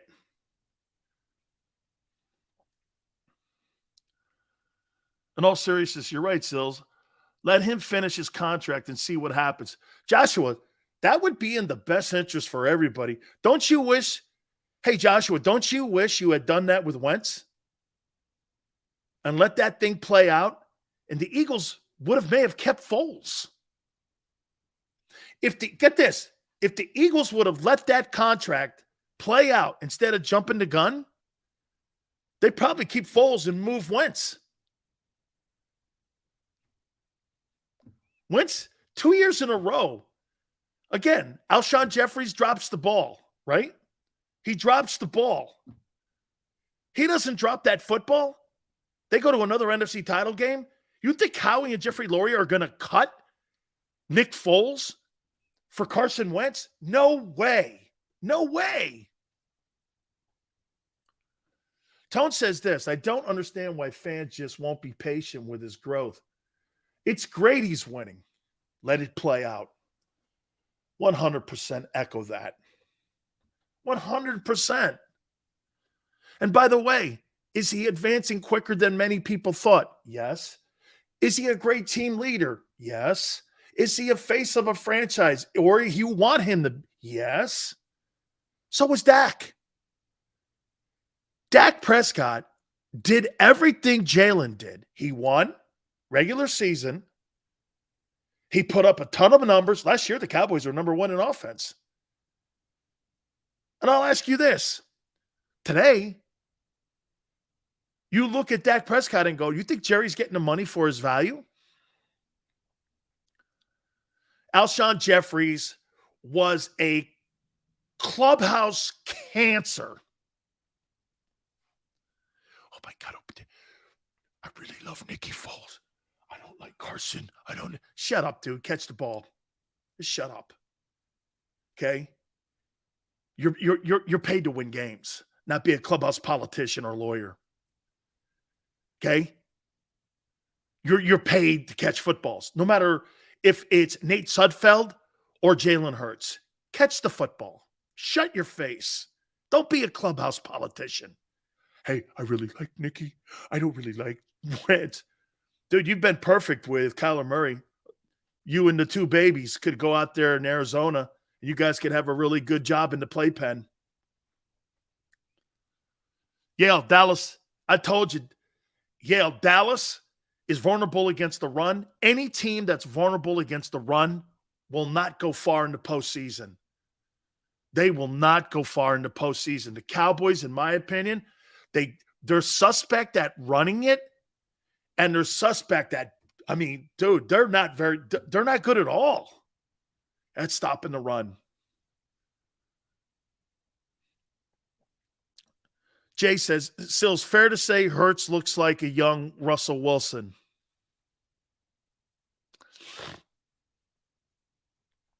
Who did Russell Wilson throw the ball to his rookie year and his first 2 years in Seattle? Was it Percy Harvin?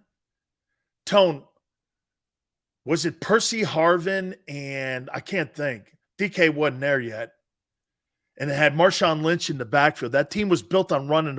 That team was built the same way it's built now. I think Jimmy Graham was on that team, wasn't he?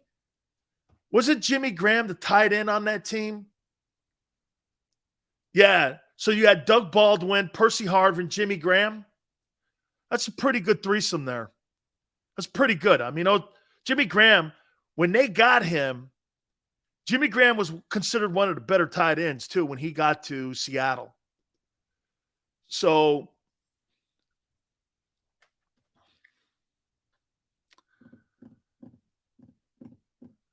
you see Lamar Jackson and Justin Fields, two different types of quarterbacks. Golden Tate in his prime. He had pretty good players there, didn't he? I didn't think Russell had pretty good players like that, but he did, didn't he? Do you think the Eagles to draft Will Anderson? Man, Joseph, if you're lucky enough to get, I think Will Anderson's going to go number 2. I think he's going to go number 2 in the draft. That kid's a great-looking football player, dude. There's an offensive tackle also, by the way, at Penn State. Penn State's got an OT that looks pretty impressive. I think Stroud, even though I don't like him, I think he's going to go in the top 5. That's a great question. I mean, how about this? When you said Russell Wilson, I said this, absolutely not. He's molding himself into this, where I see the comparisons.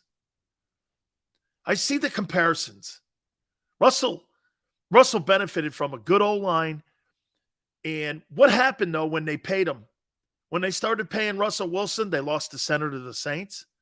They had to start losing wideouts. Lost a bunch of people on that team, and they were marginal the rest of the way out. And I say marginal. I shouldn't use that word because they were above marginal. They were a good football team, but they were never really contenders to win the Super Bowl after they started paying Russell. That's the deal you'll be in with Philly.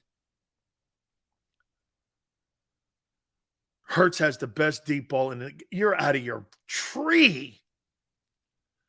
You are out of your tree. His arm talent is suspect. It's not consistent enough yet. 8 games is not consistent against dog shit teams. It's not consistent enough. And again, he's playing well. Well, he's playing really well. I'm not saying he's not, but I'm not crowning anybody halfway through a season. That's a remedy for disaster. Last year, the Cardinals got out to 7-0. Everyone's like, oh my God, Kyler Murray is the greatest thing since Vic. They paid him for that. Okay. You think Kyler Murray wins a Super Bowl? I sure don't. I sure don't. And they paid him off the hype the media gave him off the 7-0. And now look at Arizona. Dropping dimes. Danny dimes. Look at the quarterbacks, too, in the NFC East. You got an overhyped and overpaid Dak Prescott, Daniel Jones, and Tyler Heineke. That's a gauntlet to get through. Hey, Tone, talk about a gauntlet. Danny Dimes and Tyler Heineke. Man. Takes your breath away. Tyler Heineke and Danny Dimes. Oh. Your quarterback, what do you mean? Your quarterback, Tyrod Taylor 2.0. Seals, teams are losing to teams we beat. No. Shepard, the one thing that you guys are doing that's the most important thing, and I say this with great respect, you guys are taking care of people. And by the way, just so people know, it's not the team that you're playing at the beginning of the year. Most teams get better towards the end of the year. Okay? I don't care if my team starts great. I care if they finish great. You guys have a great start. I wish this was on the back end of the schedule. Hey, I will say something here for you, though. Okay? Anybody that says that the Eagles should lose a game and it might be better is an idiot. Don't ever go by that. Taking the foot off the gas pedal. Don't ever go down that line. Hey, maybe if they lose a game, it might be. Screw that. Since when is losing good in anything in your life? Well, you know, they get that monkey off their back and shut up. I hate that mentality. If they keep score and you play a game, now look, I don't want to lose ball games, but I'm not going to do this. Well, it's really great that we lost. Don't ever have that mentality in anything you do in your life. It's better if we lose, you know, so every time I hear that, it tells me about the character of that dude. Well, maybe if they lose a game, be like, really, guy? I would never want to lose a ball game. If I'm playing and putting my heart and soul into something, it's going to bug the hell out of me. Well, maybe, you know, it'll give them a thing. I hate that.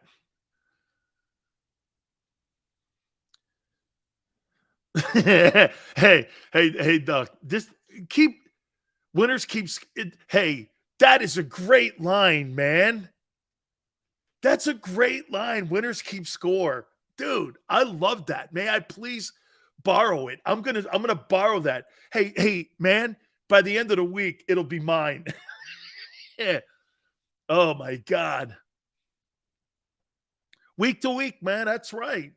Don't ever let anyone. Hey, you're talking to your friends. The Eagles should lose a game, right? Look at that guy and go, don't talk to me like that. What's wrong with you? We're going to play every game to the max.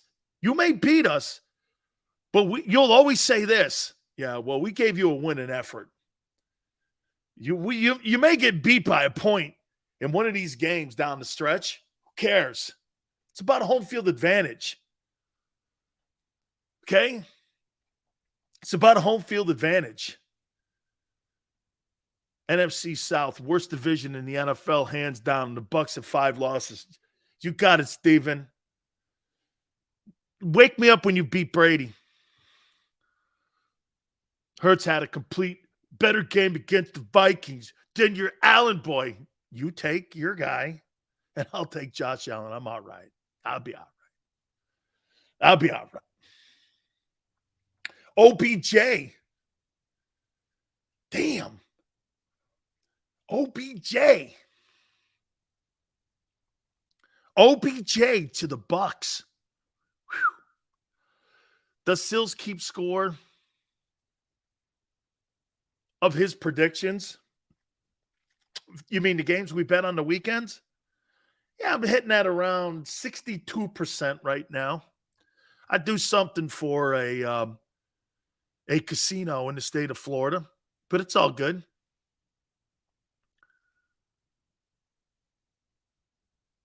Dan, the Vikings team core has been together 3 years, and the Eagles beat them.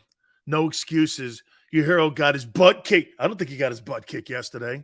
I think he made stupid plays. Josh Allen didn't get his butt kicked yesterday. He didn't. So you'll take a quarterback that plays hero ball. Jeb, Josh Allen's a better player. Hands down. If the teams were even, 32 teams would draft Josh Allen over Jalen Hurts. Boom. Sports. Sills 0-9 versus Hurts. No, season's not over. Has he thrown for 4,000 yards? No. Has he won the NFC East? No. Has he won the NFC? No. Has he thrown for 35 touchdowns, which you guys predicted? No. No. Hey, do me a favor, Tone. Put his super chat up. Sports did. I got to put it up. Please put the super chat up there for me, man, because he did pay that. So you'll take a quarterback that plays hero ball and will likely get him hurt over a smart quarterback that picks his runs. Isn't that why you don't like Hurts? Because he does what your Allen does? No, he's a better player. That's why I like Allen. Josh Allen's a better player. He's a better player. Now, watch this. Aaron Rodgers is a better player than Tom Brady. Tom Brady's a better quarterback. You figure it out. Aaron Rodgers throws the ball better than any quarterback in the history of the sport. His touchdown to interception ratio is the greatest in pro football history. He'll retire a first ballot Hall of Famer. He's won 2 consecutive most valuable player awards. He's won a shit ton of games. Okay? Brady can't touch that guy, but Brady wins.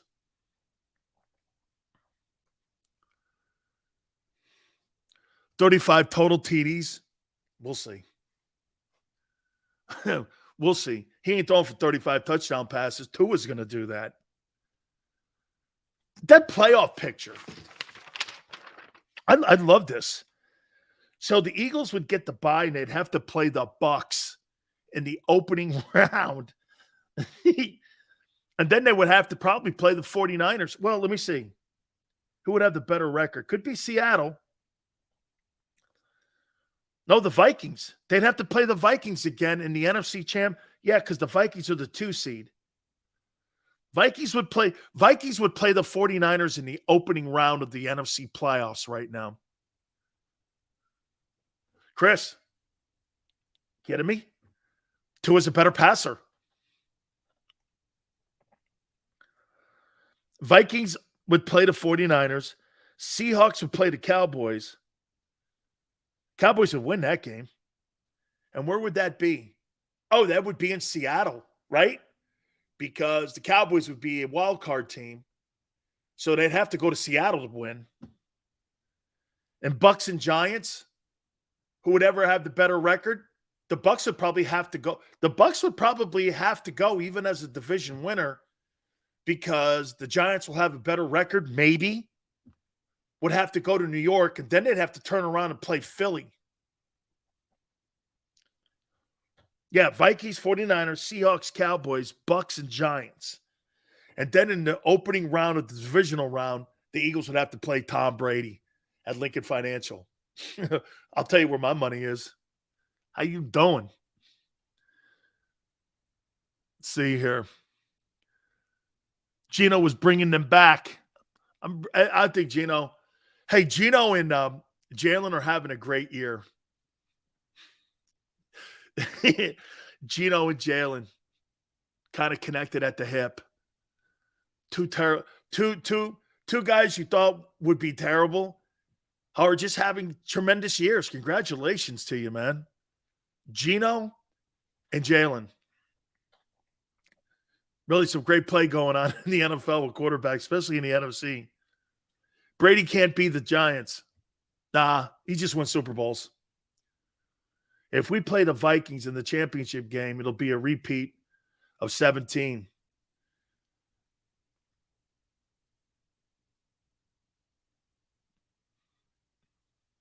The game will be in Philly. If the Bucks DBs play 10 yards off the ball, they'll get torched. Yeah, Jonathan, wait a minute. You're right. I have to rephrase. Steven, way to go. Steven's right. It's not Brady versus Jalen. It's Brady versus Jonathan Gannon. How do you feel about that?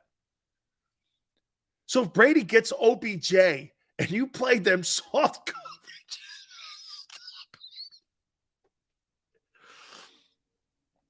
so Jonathan Gannon versus Tom Brady. Say that again. Jonathan Gannon versus Tom Brady. Really? Really? Oh, my God. I bet Brady wants that all night. Jesse, I think you're right. No matter what the record is, that's right. Yeah, but it'd be in the Giants and Bucks are both. Oh, that's right. The Giants would be a wild card team. You're right. It would be in Tampa. So Tom Brady versus Jonathan Gannon. Yeah. Hey, Yale. Jonathan Gannon versus Tom Brady. How you feeling? How many picks does the secondary get tonight? 3. Shitty Washington team. Heineke throws at least 2. Defense played well last year in the playoffs against. They did? The game was over in the first 15 minutes. The game was over. Dude, the only thing competitive in that game, man, was the coin toss. That game was never close. It was never close. Why would Brady shake Hurts' hand? I don't know if he knows who he is. Hard to bet against Brady. No. Jonathan Gannon versus Tom Brady. Tampa's O-line sucks. That's a fact. Gannon shut down Justin Jefferson and Kirk Cousins, not Tom Brady. Kirk Cousins and Tom Brady, that's a fantastic comparison.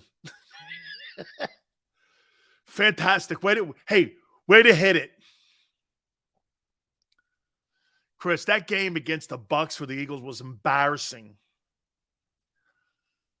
Embarrassing. Whole different D for this Eagles this year. Doesn't matter. Same system.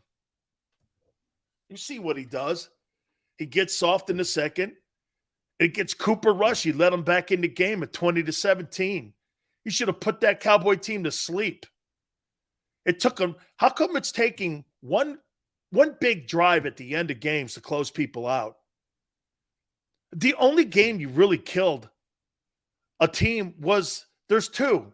I think the Viking game was very impressive. The Washington thing, they kind of hung around for a little bit. Dude, you don't finish games off that hot. Look at your second half offense. It's not really that great. But Jefferson was the best wide receiver, according to you, Sills. You name me a better wide receiver in the National Football League than Justin Jefferson. And by the way, you don't have him in Philly. The kid in Miami, maybe. But I'll take Jefferson. You're talking about 5. Records don't mean shit in the NFL. Nobody cares about records. Get to the postseason, home field advantage. That's the only thing that matters. And the bye. The bye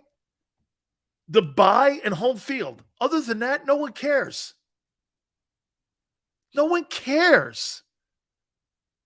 Who had the best record in football last year?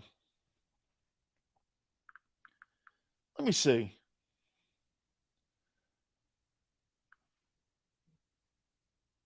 Standings 2021. NFL standings 2021. Okay. Let's see here. Chiefs were 12-5. Titans 12-5. Right? Packers 13. Bucks 13. Who won the Super Bowl? Rams, 12 wins. One off. Still wasn't the best record. I could probably do that for the 4 years previous to that. Packers, yeah. Packers had 13 wins. Yeah.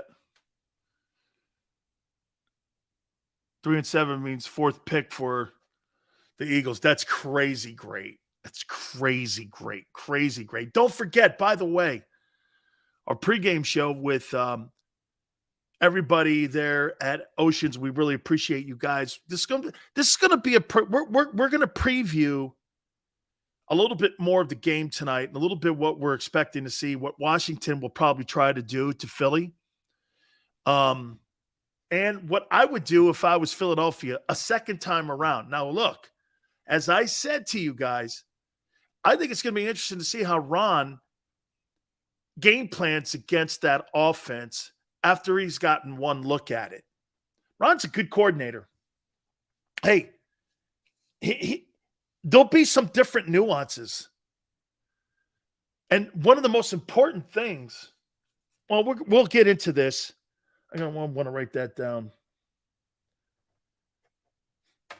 I love Ron Rivera. I've talked to him numerous times. I've known Ron a long time. He was a really good coordinator. When he was in San Diego with the Chargers, he's always put a good defense. Home field is key. It's going to be key when it comes to the playoffs for sure. Picking. Second half has been better after the Dallas game. Really? You thought Houston was a good second half? Did you think that was? I thought the Pittsburgh second half. Yeah, Pittsburgh though, right? Yeah, Green Bay had the best record. Chase Young's not playing. Jesse, he's not playing. And again, one thing is for sure for tonight. I think it's going to be interesting to see if they fixed out the pressure and fixed out the offensive line and stopping the pressure, because last game kind of got to them. All right, we're going to take a time out here. Last hour of the show, we're going to preview a little bit more what's going on here. So do me a favor, please. Hit the like button. Hour 3, keep it here on the National Football Show. Don't wait until after Thanksgiving for leftovers. It's the new leftover sales event at Jeff D'Ambrosio Destination Downingtown. Jeff must get rid of hundreds of new 2022 vehicles on the lot. Rams, Grand Cherokees, Wranglers. Jeff has them all for less. Jeff has reduced prices and payments to the lowest they've been all year. And Jeff knocks down high interest rates. Save thousands more than anywhere else. Plus, get more for any trade or lease return. You always win at Jeff's. Great selection, best price. Hurry in now. Jeff D'Ambrosio Destination Downingtown. Nobody treats you better. Black Friday sales event. At Pond Lehocky, we've recovered billions of dollars for our clients, and we're confident we can do the same for you. With over 250 years of combined courtroom experience, we've helped over 100,000 injured clients obtain some of the largest settlements in Pennsylvania. One conversation is all it takes to help you and your family get back on track. If you've been injured in an accident, give Pond Lehocky a call.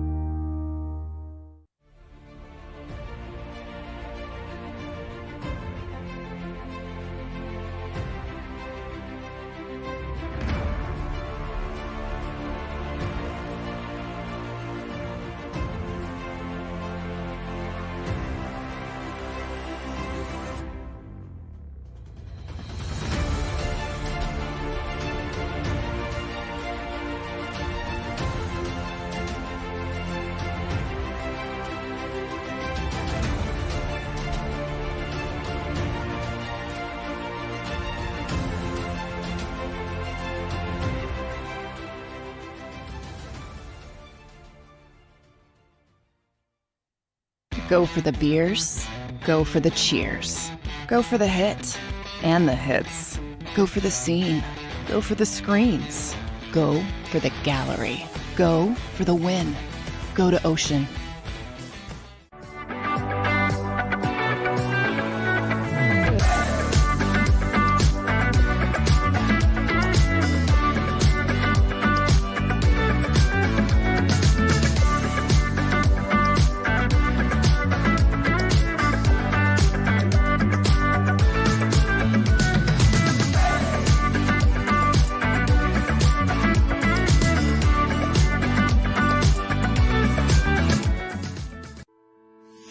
At Salus University, our graduates are among the most highly trained in their profession because of our unique emphasis on research, interprofessional collaboration, and early clinical exposure.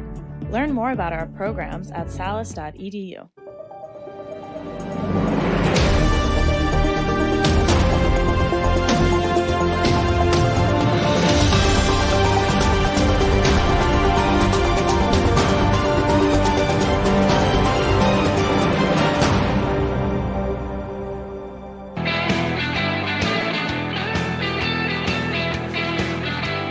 The Stills National Football Show, hour number 3, getting you ready for Monday night.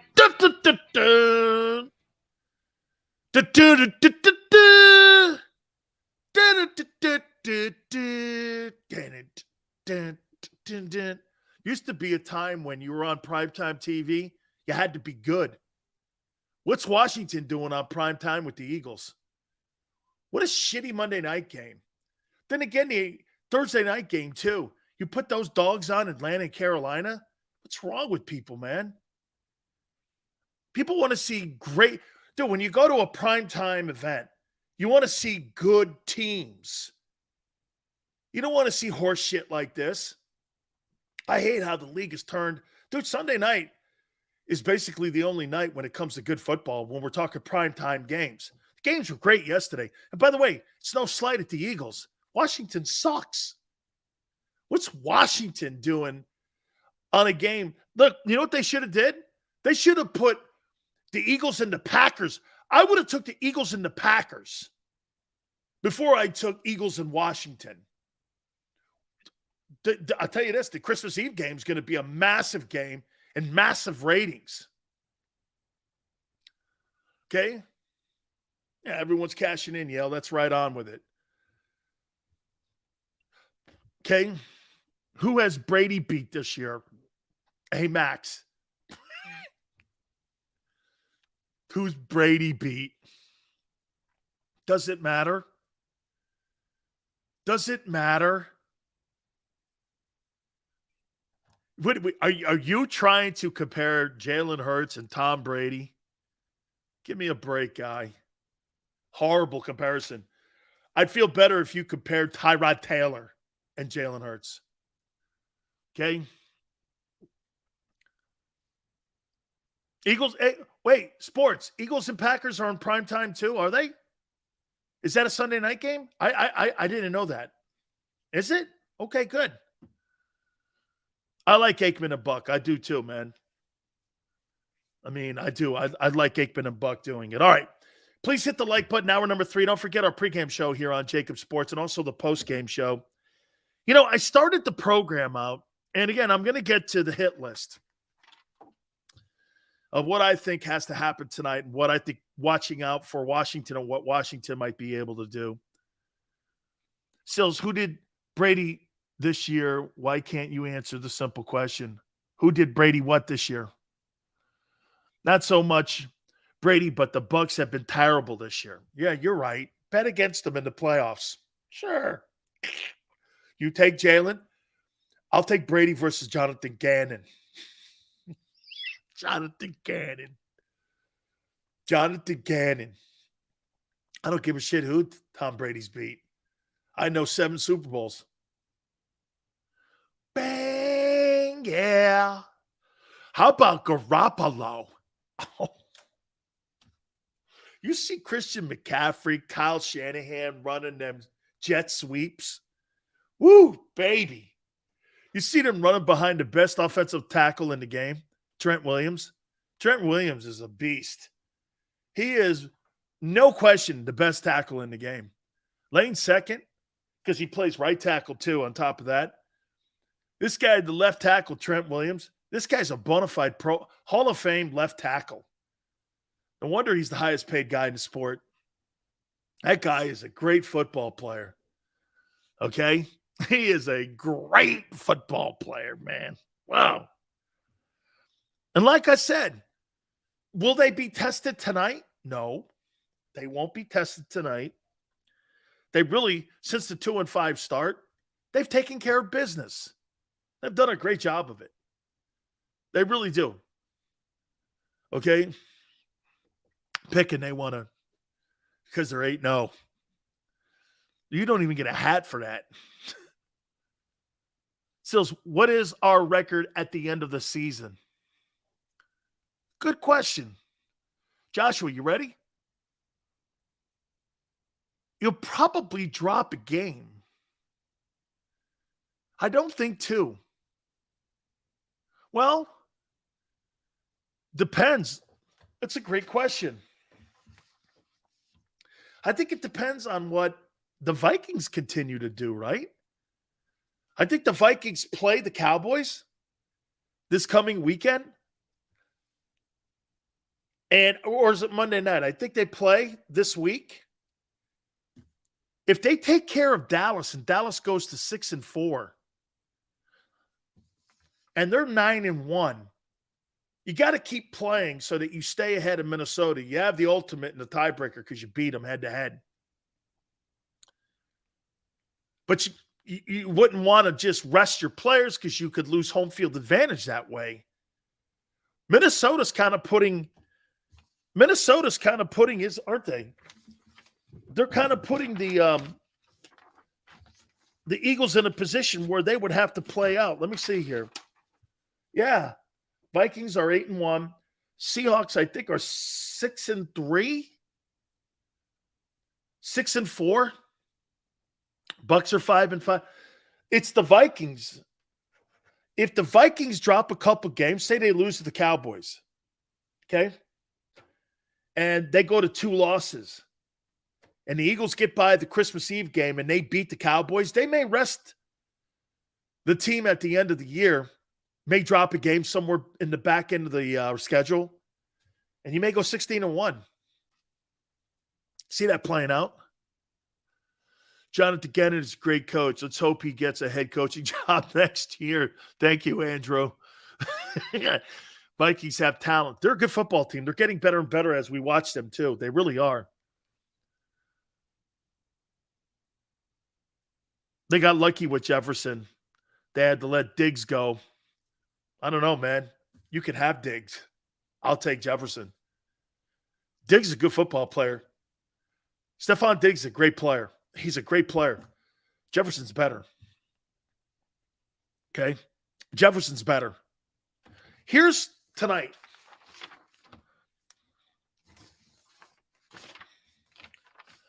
As we mentioned, Eagles are second in the NFL in points scored, 28.1.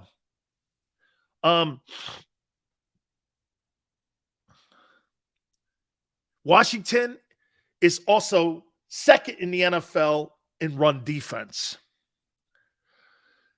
The only way you're going to have a chance if you're Washington tonight, I'll go on Washington's side and then I'll go on the Eagles side here for tonight's game.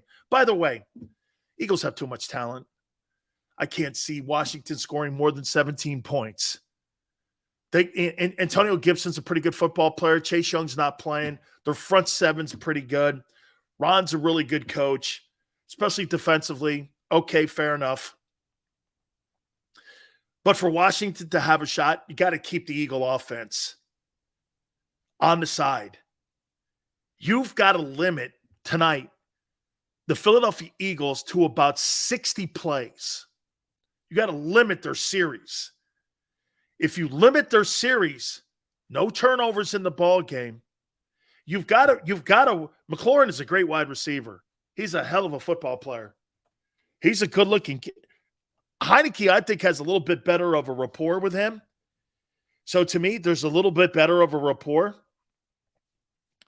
It's just not going to be enough because the Eagles secondary is that good, in my opinion. But you're going to have to run the ball. And what is the thing that Washington has that Philly kind of struggles on? Their run defense has not been all that hot. Okay? They're 20th in the NFL. So, run the ball. You got to keep that thing in third and short. Washington's got to be in third and short the entire night. No turnovers, too. Third and short. And you got to get the game into the fourth quarter with around 12 minutes left in. Can they do it? I just don't think they can. I don't think that, they pushed Minnesota last week. I thought Washington was going to beat them last week. Okay? GT goes, you got to pressure Tyler Heineke. Yeah, but that's not what you do. You don't really bring a lot of pressure. Now, the last game you played, you had 9 sacks against them. This is a different guy. He gets the ball out of his hands a little more. Do I think Washington's going to be able to run the ball? I do. I think Washington will run the ball good against the Eagles, but not good enough. And that's going to limit them and what they can do. And I don't know. Tyler Heineke's going to have to play out of his ass. And he's going to have like 2-3 touchdowns and throw for 300 yards to be in the game in the fourth quarter. I just don't see that. They're limited on offense. Now on defense, they got to pressure and keep contained. They have to keep contained. They could stop the run. They have got to do this. Let Jalen Hurts do it, throwing it through the air. See if he can do it. I'm not saying he won't against this team. The secondary is not that hot. But you can't have them multi-talented and being able to run the ball, throw the ball over the top. You can't. You got to take one of them away. And the strength of the team is built on the run offense. It's built off the run. So, to me, 50 burger, that's not what they do, dude. Eagles don't throw 50 points up. They score about 28 points and go to sleep, especially in the second half. That's not what they do. That's not an offense where you're going to see 65 points. Okay? So I would say this. I would say for them, got to stop the run. Put that team third and long. Let Jalen run for it. Let Jalen throw for it. Put the ball in his hands. Don't put the ball in the hands of Goddard. Miles Sanders and Jalen running the ball. Throw it. Let them throw it. You know, they don't really spread it around that much. I mean, one guy this week, another guy this week. One guy this week, another guy this week. Devontae's almost a non-factor. I mean, especially the last 3 weeks. This guy has 12 catches, 3 weeks, 80 yards. That's not a major part of someone's offense. Okay?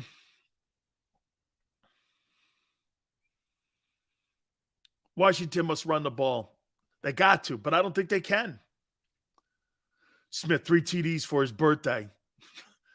Well, then he'd match his total for the year. Hurts will be looking for him tonight. I wouldn't doubt it. He had a big game against them last time. Eagles are built to eat the clock. 31 tops. That's a great take. Now, for the Eagles, this is what I would do against Washington. Test that run defense out. Test it out. Because if you break the will of a defense, see, I don't go away from it if I'm Philly. I'm going to run the ball at you. Let me see if you can. I would test every team's mettle. Look at how they figured out the Cowboys.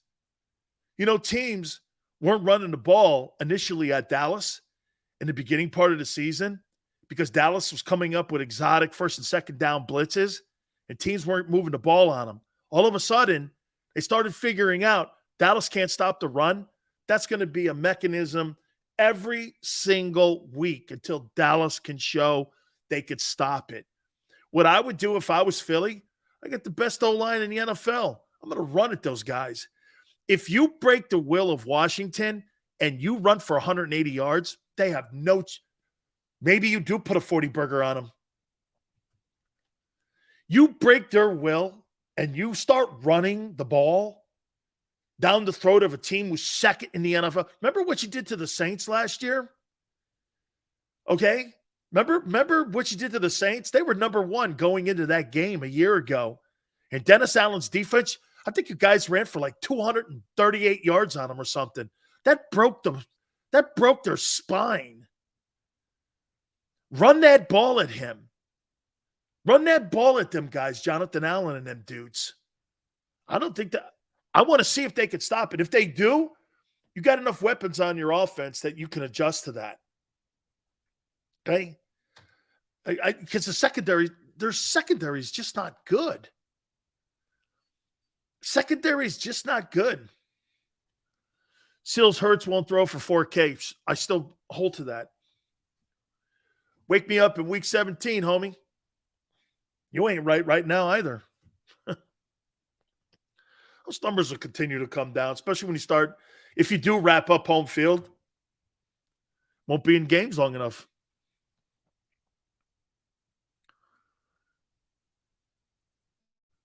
I want to see Hurts that they have a big passing game. Tyler Heineke's going to throw you 3 tonight? Maybe. Tyler Heineke throw you 3 interceptions? Could be. This is what I would do defensively if I'm Jonathan Gannon, too. If I'm Jonathan Gannon, I'd do exactly what you said. 2-1-5 goes like this. Sills, he's going to throw 3. Make that guy win. Stop the run. Okay? Come up with stopping the run. Make Tyler Heineke have to beat you. I don't think that kid can. Your secondary versus Tyler Heineke? Come on, man. You think Tyler Heineke is going to go against the best secondary in the National Football League? Pressure his ass. Absolutely, William. I think you can get home. You got home 9 times last time against them. I think you run the ball at this guy, man. Run it at his ass. Throw everything you can at him. Play man coverage. Show some balls, Jonathan Gannon. Play press coverage. Get out there and play man. Don't play that stupid-ass zone. You don't have to. That guy cannot beat the Eagles. Tyler Heineke can't beat the Eagles. He cannot. And if he does, It was because they were able to run the ball. Okay? Dude, I could see CJ having another 2 interceptions tonight, give him 7 on the year. I just don't see why. Plus the chaos going on in that organization, right? The Washington Snyders. I mean, the whole organization sucks. Quinn better show up tonight. That's JM. That's if they give him the reps. I'd like to see them give him the reps. Got 9 sacks last time. On my way to the link. You're going to the link? Hey, man. Hey. I wish that. Don't you wish Carson Wentz would have been in there? I would have loved to have seen Carson Wentz in that game tonight. Tell me that's the one thing that we're missing tonight is Carson Wentz in there tonight. Don't you really hey man, you know what? You know, you want to win a game tonight. You want to move to 9-0. You want to do all that. Hey, don't you wish, man, you could just go like this? Hey, Carson. Hey, man, I'd love to see you have to run through that tunnel with them Eagle fans.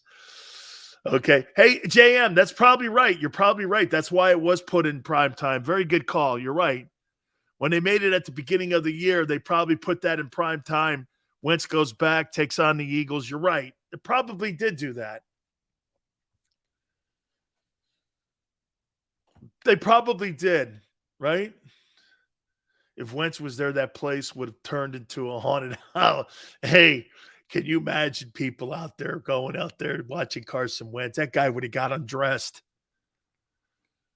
Washington Snyders. That's what their name is, William. The Washington Snyders. He should have called them that. Commandos, Commanders.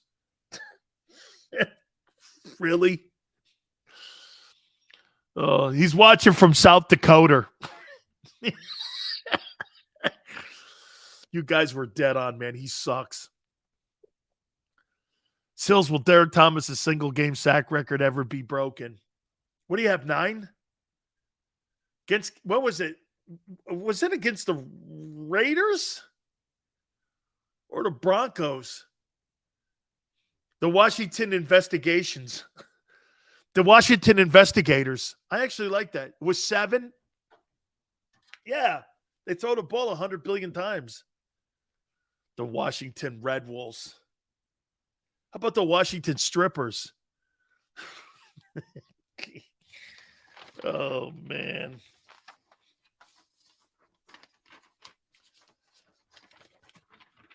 Where's Jalen in the MVP race? The Washington Subpoenas. I dig that one. I'm going to make a better list tomorrow, but here are my 5 guys. Okay? The Washington Civil Suits. Marina. 3, 4, 5. Here are my MVP guys.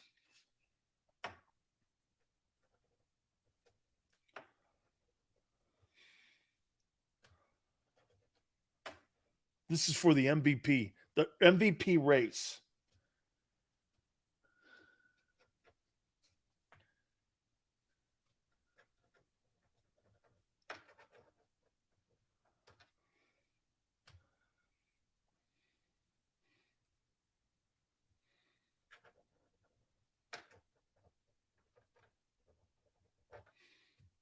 I got 4 of them. Tell me if you agree. I've got number 1, Patrick Mahomes. Number 2, Jalen Hurts. Number 3, Tyreek Hill. Number 4,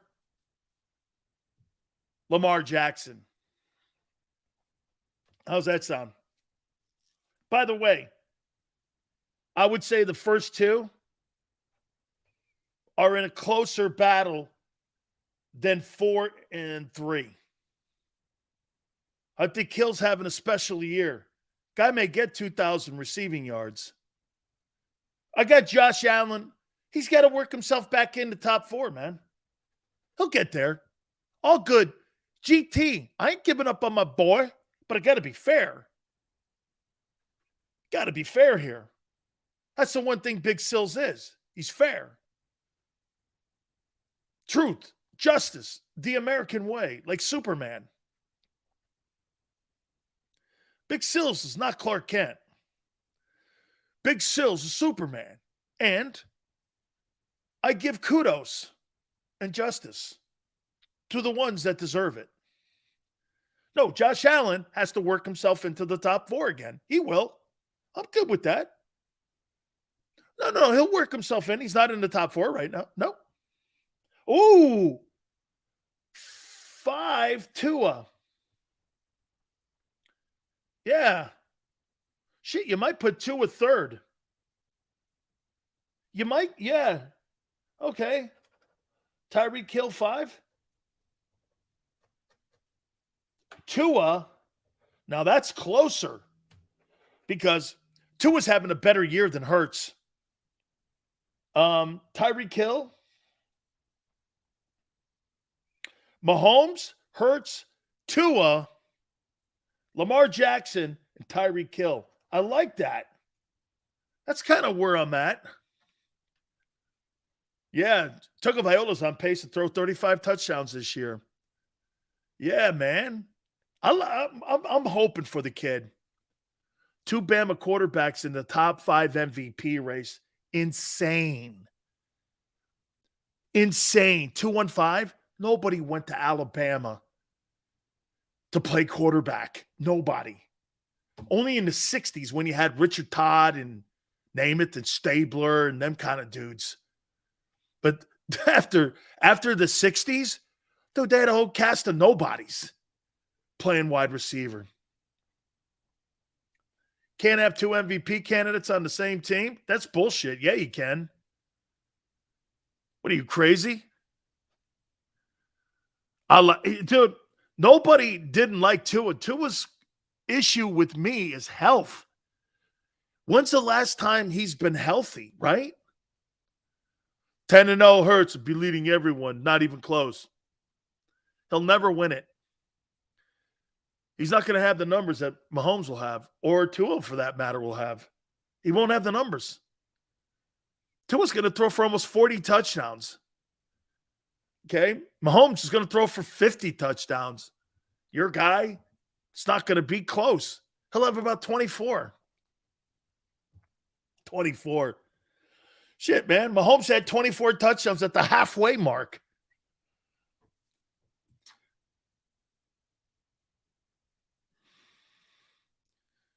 Sills does keep it real, though.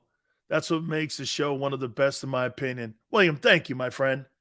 Hey, William, just so you know, I'm only tempering it, but Jalen's playing great. Dude, actually, all 5 of these guys are playing great. Mahomes, Hurts, Tua, Lamar, Tyreek Hill, they're all having great seasons. These are all quarterbacks and players that are having great years this year. Great. Dude, Razor, that Virginia story is scary, man. From what I'm hearing, like, I guess the kid who shot those guys in Virginia was a football teammate. Man, that's a frightening story. That's a frightening story. Undefeated, enough said. Yeah, the year Brady went undefeated, he threw 50 touchdown passes. Yeah. Yeah, well, you know, undefeated. You know, Brady, you know, he won the MVP. Yeah, Brady threw 50 touchdowns and 4 picks. Former teammate. That's a terrible story. Eagles figured out the Cowboys and everybody else followed. Lamont, I think you could be right. Run at Micah. Then they realized they could run at everybody, right? 91 keeps it real. Sills bends his logic depending on whose pole he's greasing. Oh, man. Come on, 91. What game will they make the call after the season? Well, I have an MVP vote. Oh, my God. I have an MVP vote. I have a Defensive Player of the Year. I have an Offensive Player of the Year, Coach of the Year, and the Walter Payton Award. You know what? Jalen Hurts might get my Walter Payton Award vote. We should get Jared Payton on. Played at UM. Yeah. Jalen Hurts, could you see him being the Walter Payton Man of the Year? I could see that, right?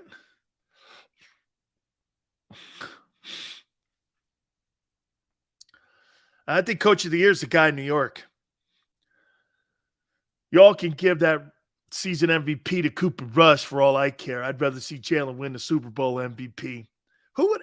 Well, hey, listen, I promise you, I do that. I'm not a guy who doesn't hold to my word here. If you guys convince it enough at the end of the year, I'll show you the vote. I'll put it in. Click it, send it. I'll send it to the NFL alumni. And then NFL honors, you'll know one of your guys got my vote for the MVP. It'd be Jalen Hurts.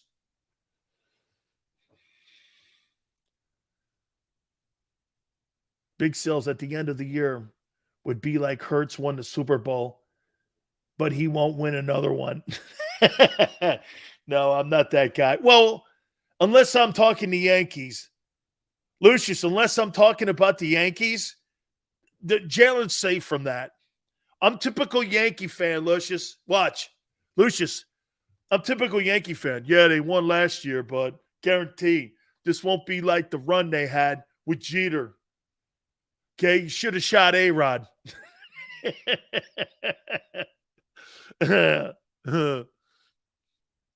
So after the season, the call is made on MVP. Yeah.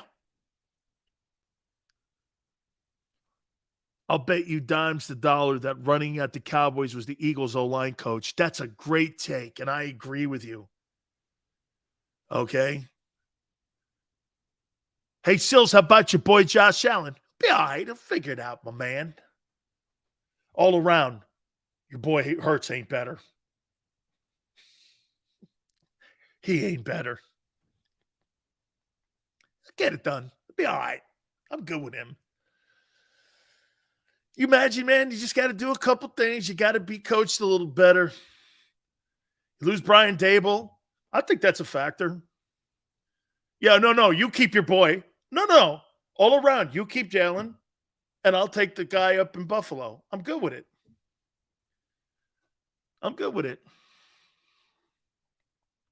Sills is about clicks and not real content. Huh. Sorry you see it that way. Clicks? I'm still learning what those are. I've never been about anything except for this. Conversation. So when you say clicks, I'm still learning what that is, my friend. I'm still learning this. So it's never been about that with me. It's always been about engagement.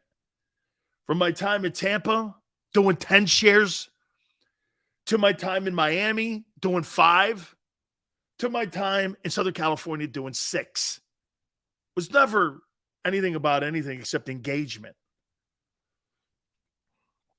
Straight hating. I'm not hating on anything. You don't like the way that I just don't sit here waving pom-poms at your boy. You don't like it? I don't care. I don't give anybody kudos for 8 games in their career, having played nobody in the last 16. We'll see at the end of the year, my friend. Not after 8 games. You're not getting $45 million paycheck from me after 8 games. Nobody in their wild fantasy would think that. And if you do, you'll beat Dak Prescott and you'll beat Kyler Murray. Steve Keim will lose his job as GM of the Cardinals. And Jerry will never lose his job, but that's why the Cowboys are the Cowboys for the last 30 years. They make poor financial decisions. The reason the Cowboys don't win is Jerry Jones. It's not the players. You overpay, you over-evaluate, and you don't produce in the postseason. Case closed. It's not hard to figure out. It's not hard to figure out. The Cowboys overpay, get squeezed. What's this? The Cowboys have done a pretty decent job when it comes to drafting some talent. He's done a pretty decent job. But what's the common denominator? He overpays them, pushes himself against the cap. When he has to go out and try to get Brandon Cooks from the Texans, he can't, because why? He doesn't have the cap space. Okay. You don't have the cap space. Why? Because you overpaid, because you heard this. Idiots like this in here, pay Jalen, pay him, pay. Remember, people were going, pay Dak, pay the man, pay the man. Well, they paid him, and now the team's going nowhere with him. Congratulations. By the way, Dak had the number one offense in the NFL last year. Bounced. Bounced. Bounced.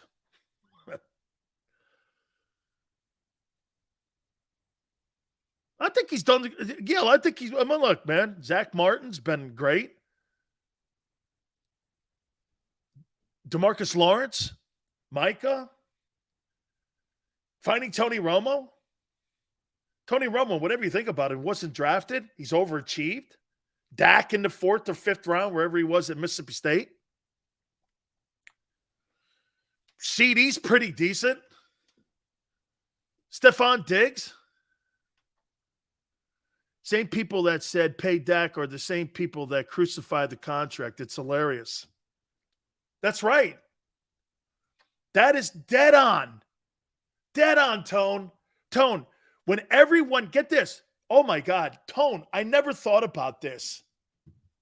But, Tone, I was one of the only people that was saying, I'm not paying Dak Prescott $42 million a year. Let him go on the open market and see if he gets it. Let him go on the open market. Cowboys were bidding against themselves. Okay? You put Jalen Hurts on the open market, he ain't getting $45 million from anybody. Because you know why? Nobody has a ready-made team like Philly.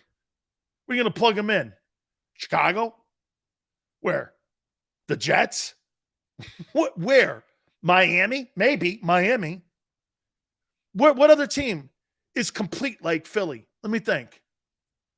And plus, you'd have to start losing players because you're going to pay a guy $50 million, then you're going to have to start cutting wideouts and old linemen. Never get $50 million on the open market. From who, Yale? Who would pay him 50? $50 million on a not ready-made team. Sad thing is there's always a team that's desperate and willing.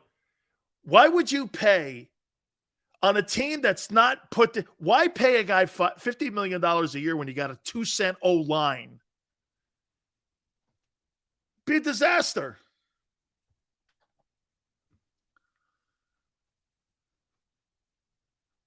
Baltimore, they got troubles paying Lamar Jackson right now.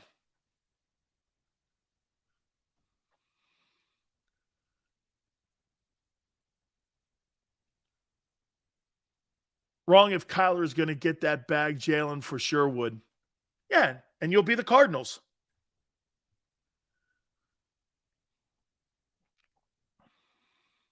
Do you think the kid is going to take 40 to help pay others? No. You think Clutch Sports is going to go into the ownerships and the general manager's office and go, hey, we'll take $10, $15 million less because we love Philly? Okay.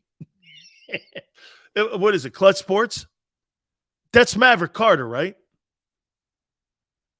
That's LeBron's guys. Yeah, I'm sure they're in the market. Hey, can you see this, Tone? Maverick Carter and Rich Paul and them dudes going like this to Jalen and his family. Listen, you know, Philly likes you a lot. Most guys are getting $46 million a year. I think it'd be in the best interest of you to take $10, $15 million less. It's a $30 million. Clutch Sports thinks you should take this so that you could pay for everyone else.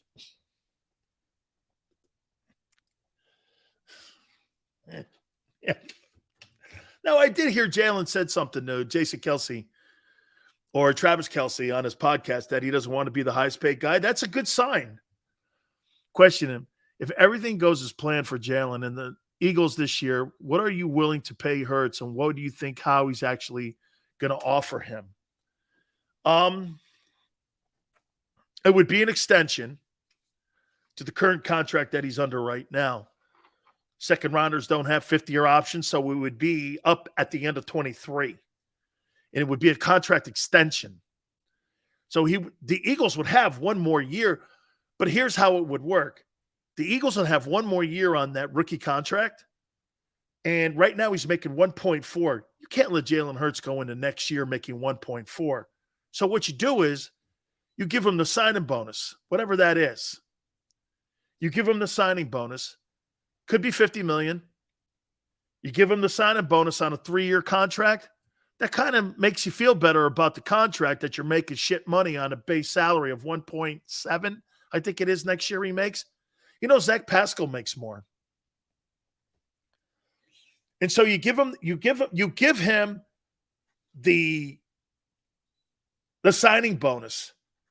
You can't let Jalen Hurts. Here, guys, you can't let Jalen Hurts go. If Jalen does, let's hypothetically say this.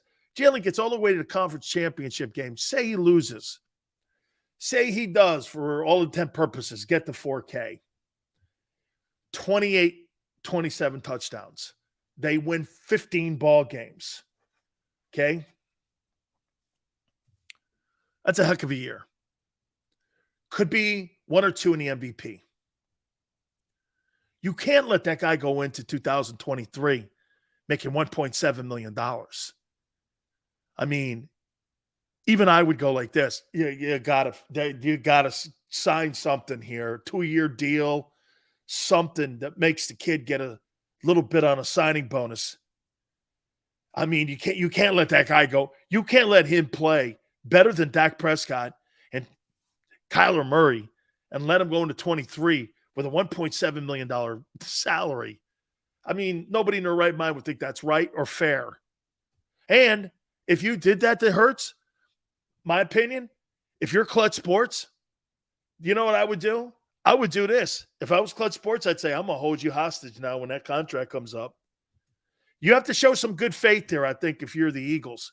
So, Tone, that number, I'm not sure. But I think you'd have to show some good faith here. Game like this tonight, watch this.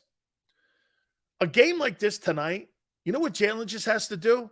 Here, I'm going to show you this. Just so you know tomorrow, if Jalen Hurts goes 18 of 24,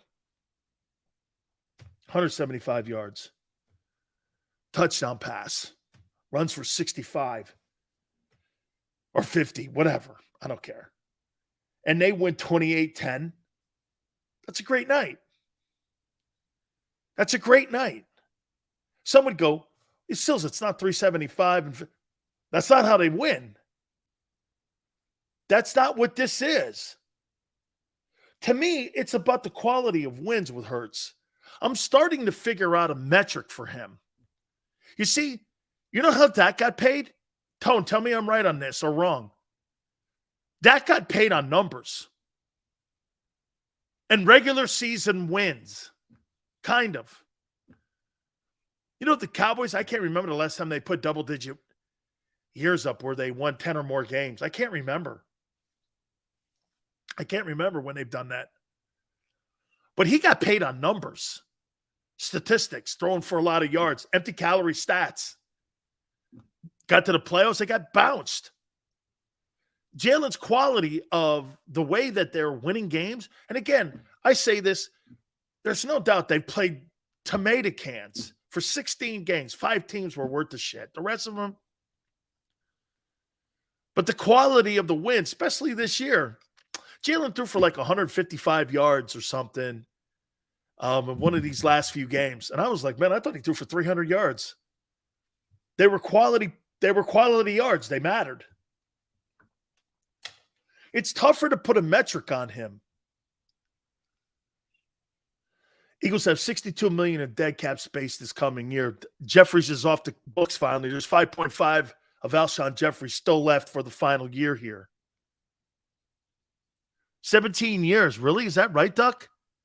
17 years hasn't been a repeat winner in the NFC East. Wow. Vernon, 4-year deal, $25 a year, big sign-up bonus for Hurts. Whew. That's a little low, dude. So you're going to pay him the same price you're paying your wideout? I don't think that's going to work. I just don't think that's going to work.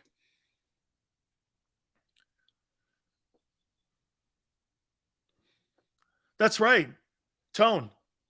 Jalen Hurts, Dak Prescott was paid on single season passing numbers. He wasn't paid on anything. And hey, for the record, that's a bad contract. Dak Prescott's contract is a bad contract. Yet to be determined on Kyler Murray, but we're rolling there. Those are bad contracts.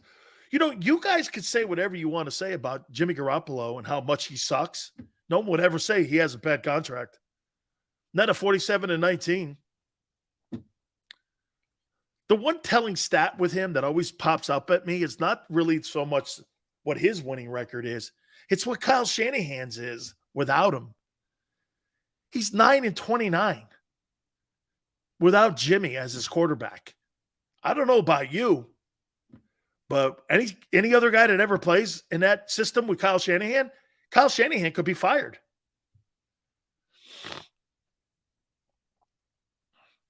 Hurts ain't okay. $35 million. Wentz the action tonight. I don't know if he's active tonight. I don't think anybody here thinks that Jimmy G sucks.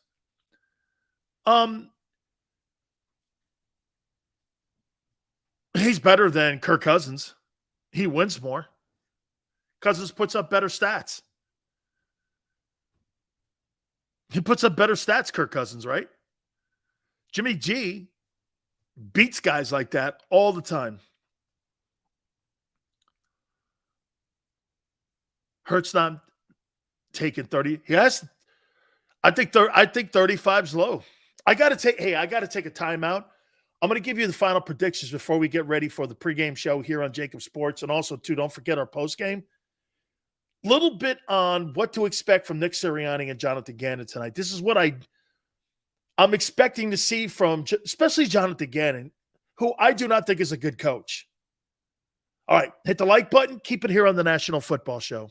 Don't wait until after Thanksgiving for leftovers. It's the new leftover sales event at Jeff D'Ambrosio Destination Downtown. Jeff must get rid of hundreds of new 2022 vehicles on the lot. Rams, Grand Cherokees, Wranglers. Jeff has them all for less. Jeff has reduced prices and payments to the lowest they've been all year. And Jeff knocks down high interest rates. Save thousands more than anywhere else. Plus, get more for any trade or lease return. You always win at Jeff's. Great selection, best price. Hurry in now. Jeff D'Ambrosio Destination Downtown. Nobody treats you better. Black Friday sales event.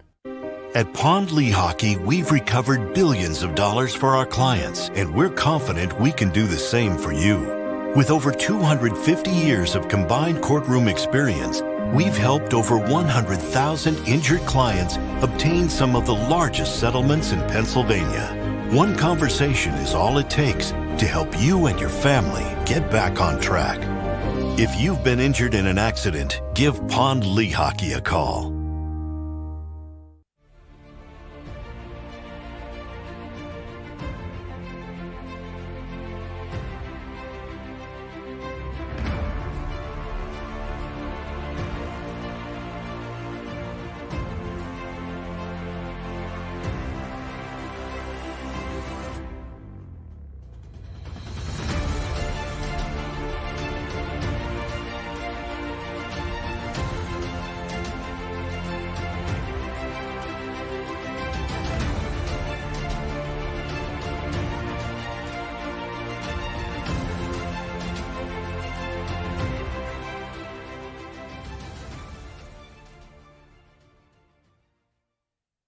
Go for the beers. Go for the cheers. Go for the hit and the hits. Go for the scene. Go for the screens. Go for the gallery. Go for the win. Go to Ocean.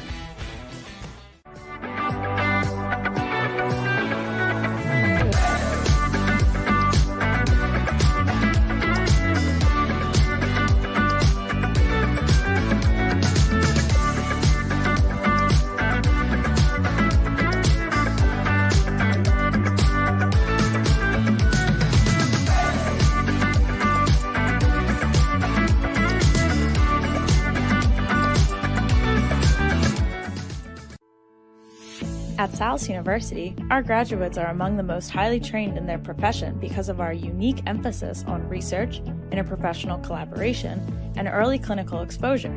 Learn more about our programs at salus.edu.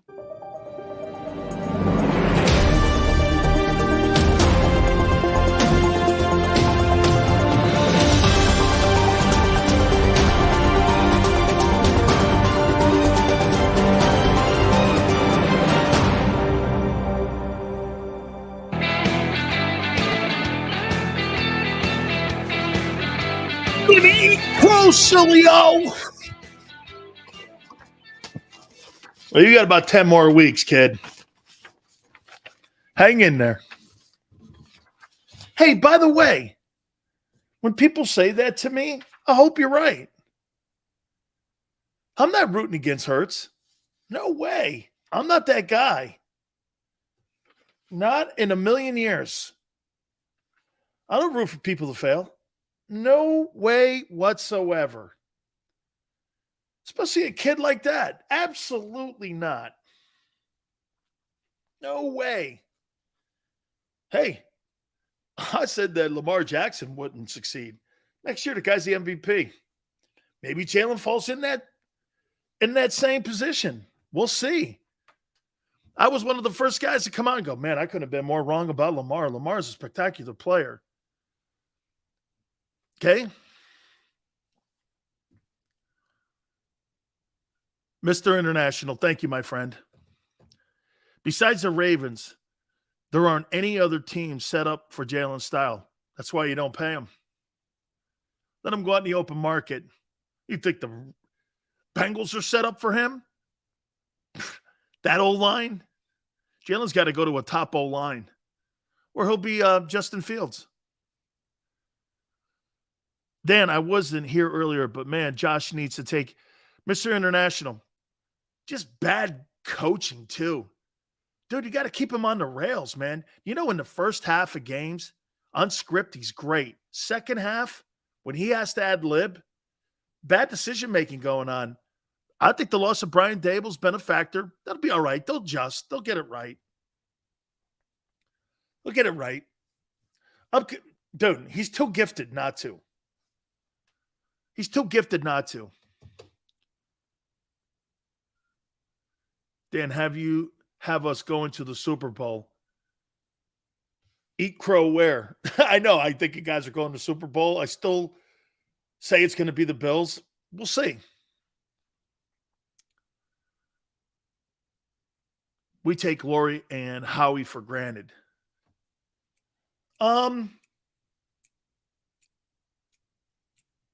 Well, you guys get on his shit for being a bad drafter, and he is. He's not the greatest draft guy. He's a good team builder. He's not the best drafter. Far from it. That's not a talent evaluator. He's a good cap guy, and he makes really good trades. And he really does a good job at getting draft choices. But as a talent evaluator, how's the Kobe Dean doing? Again, I don't want to pick on the kid, but I don't get it.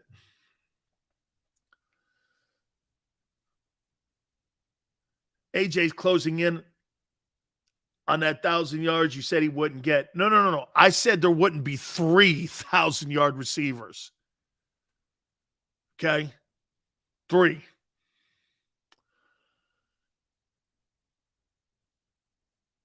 Prime example, Jefferson. Not only Jefferson, your entire secondary is built with guys outside of Maddox, who's not playing tonight, by the way, with trades and free agents. Your edge rushers, too. Your edge rushers and corners and secondary, you didn't draft them. Everyone's like, well, he's a really great. You didn't draft him. He made free agent deals, trades.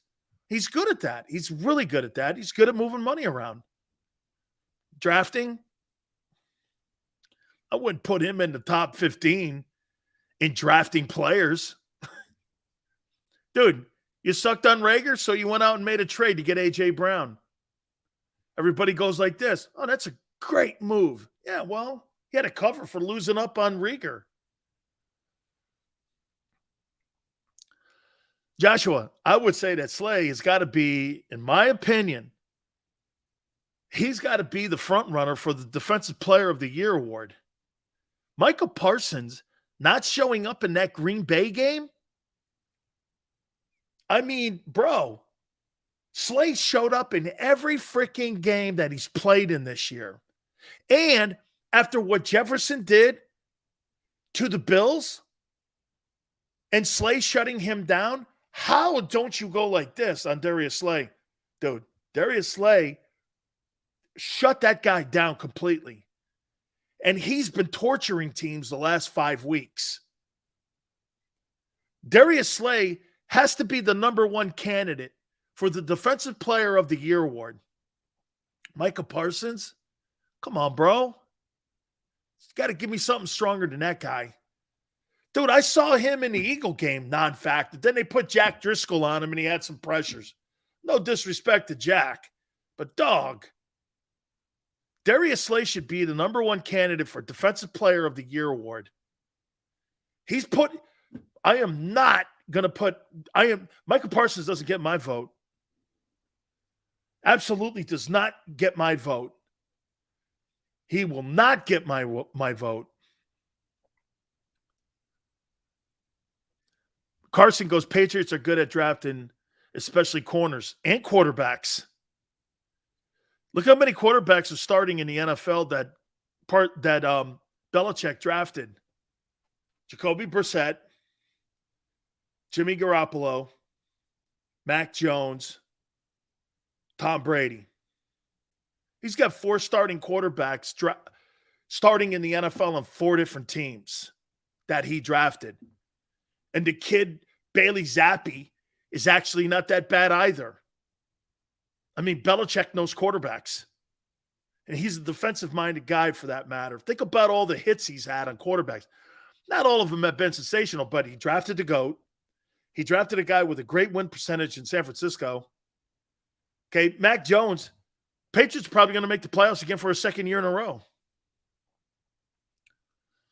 One thing he can't draft, though, he can't draft wideouts. He's not very good at that. But, well, Slay doesn't get the love because he plays in Philly. You don't see a lot of love for an 8-0 team in national media. You know, look, and I'll say this to you. I think out of sight, out of mind, you guys have played 3 games in 29 days. When you're out of sight, out of mind like that, then you played on that shitbox Amazon thing. That thing's terrible, by the way. That Thursday night Amazon thing is atrocious. Howie knows quarterbacks? Really? Carson Wentz. Okay. Oh, Hurts? We'll see. Steven, Justin Fields had a great game yesterday. No, not only that. I think he's been playing pretty good the last 4 weeks. They got 90% lucky with Brady. Yeah. But what about the other guys? He drafted starters. Yeah. I agree. Patriots missed on Brady 5 times too. There's no question about it. Okay? Absolutely. They passed on him 5 times also. Anybody could have got Brady, including the Patriots. But they did draft 3 other guys starting in the NFL right now. So tonight, I think this bad puppy 28-17. I just don't see Washington scoring more than 17 points. I just don't. They go to 9-0, and I just don't see them able to do that. All right. Guys, you were great today. Thank you so much. Don't forget our pregame show and then our postgame show too on JAKIB Sports. Tomorrow should be absolutely insane. We'll have Merrill Reese on with us like we always do. I can't wait to see what happens tonight. Tone, great stuff as always, brother. Thank you very much. I appreciate it. Stay tuned for the pregame show. Get you ready for Monday Night Football with the Washington Snyders versus the Philadelphia Eagles. Till tomorrow, we'll see you on the flip side.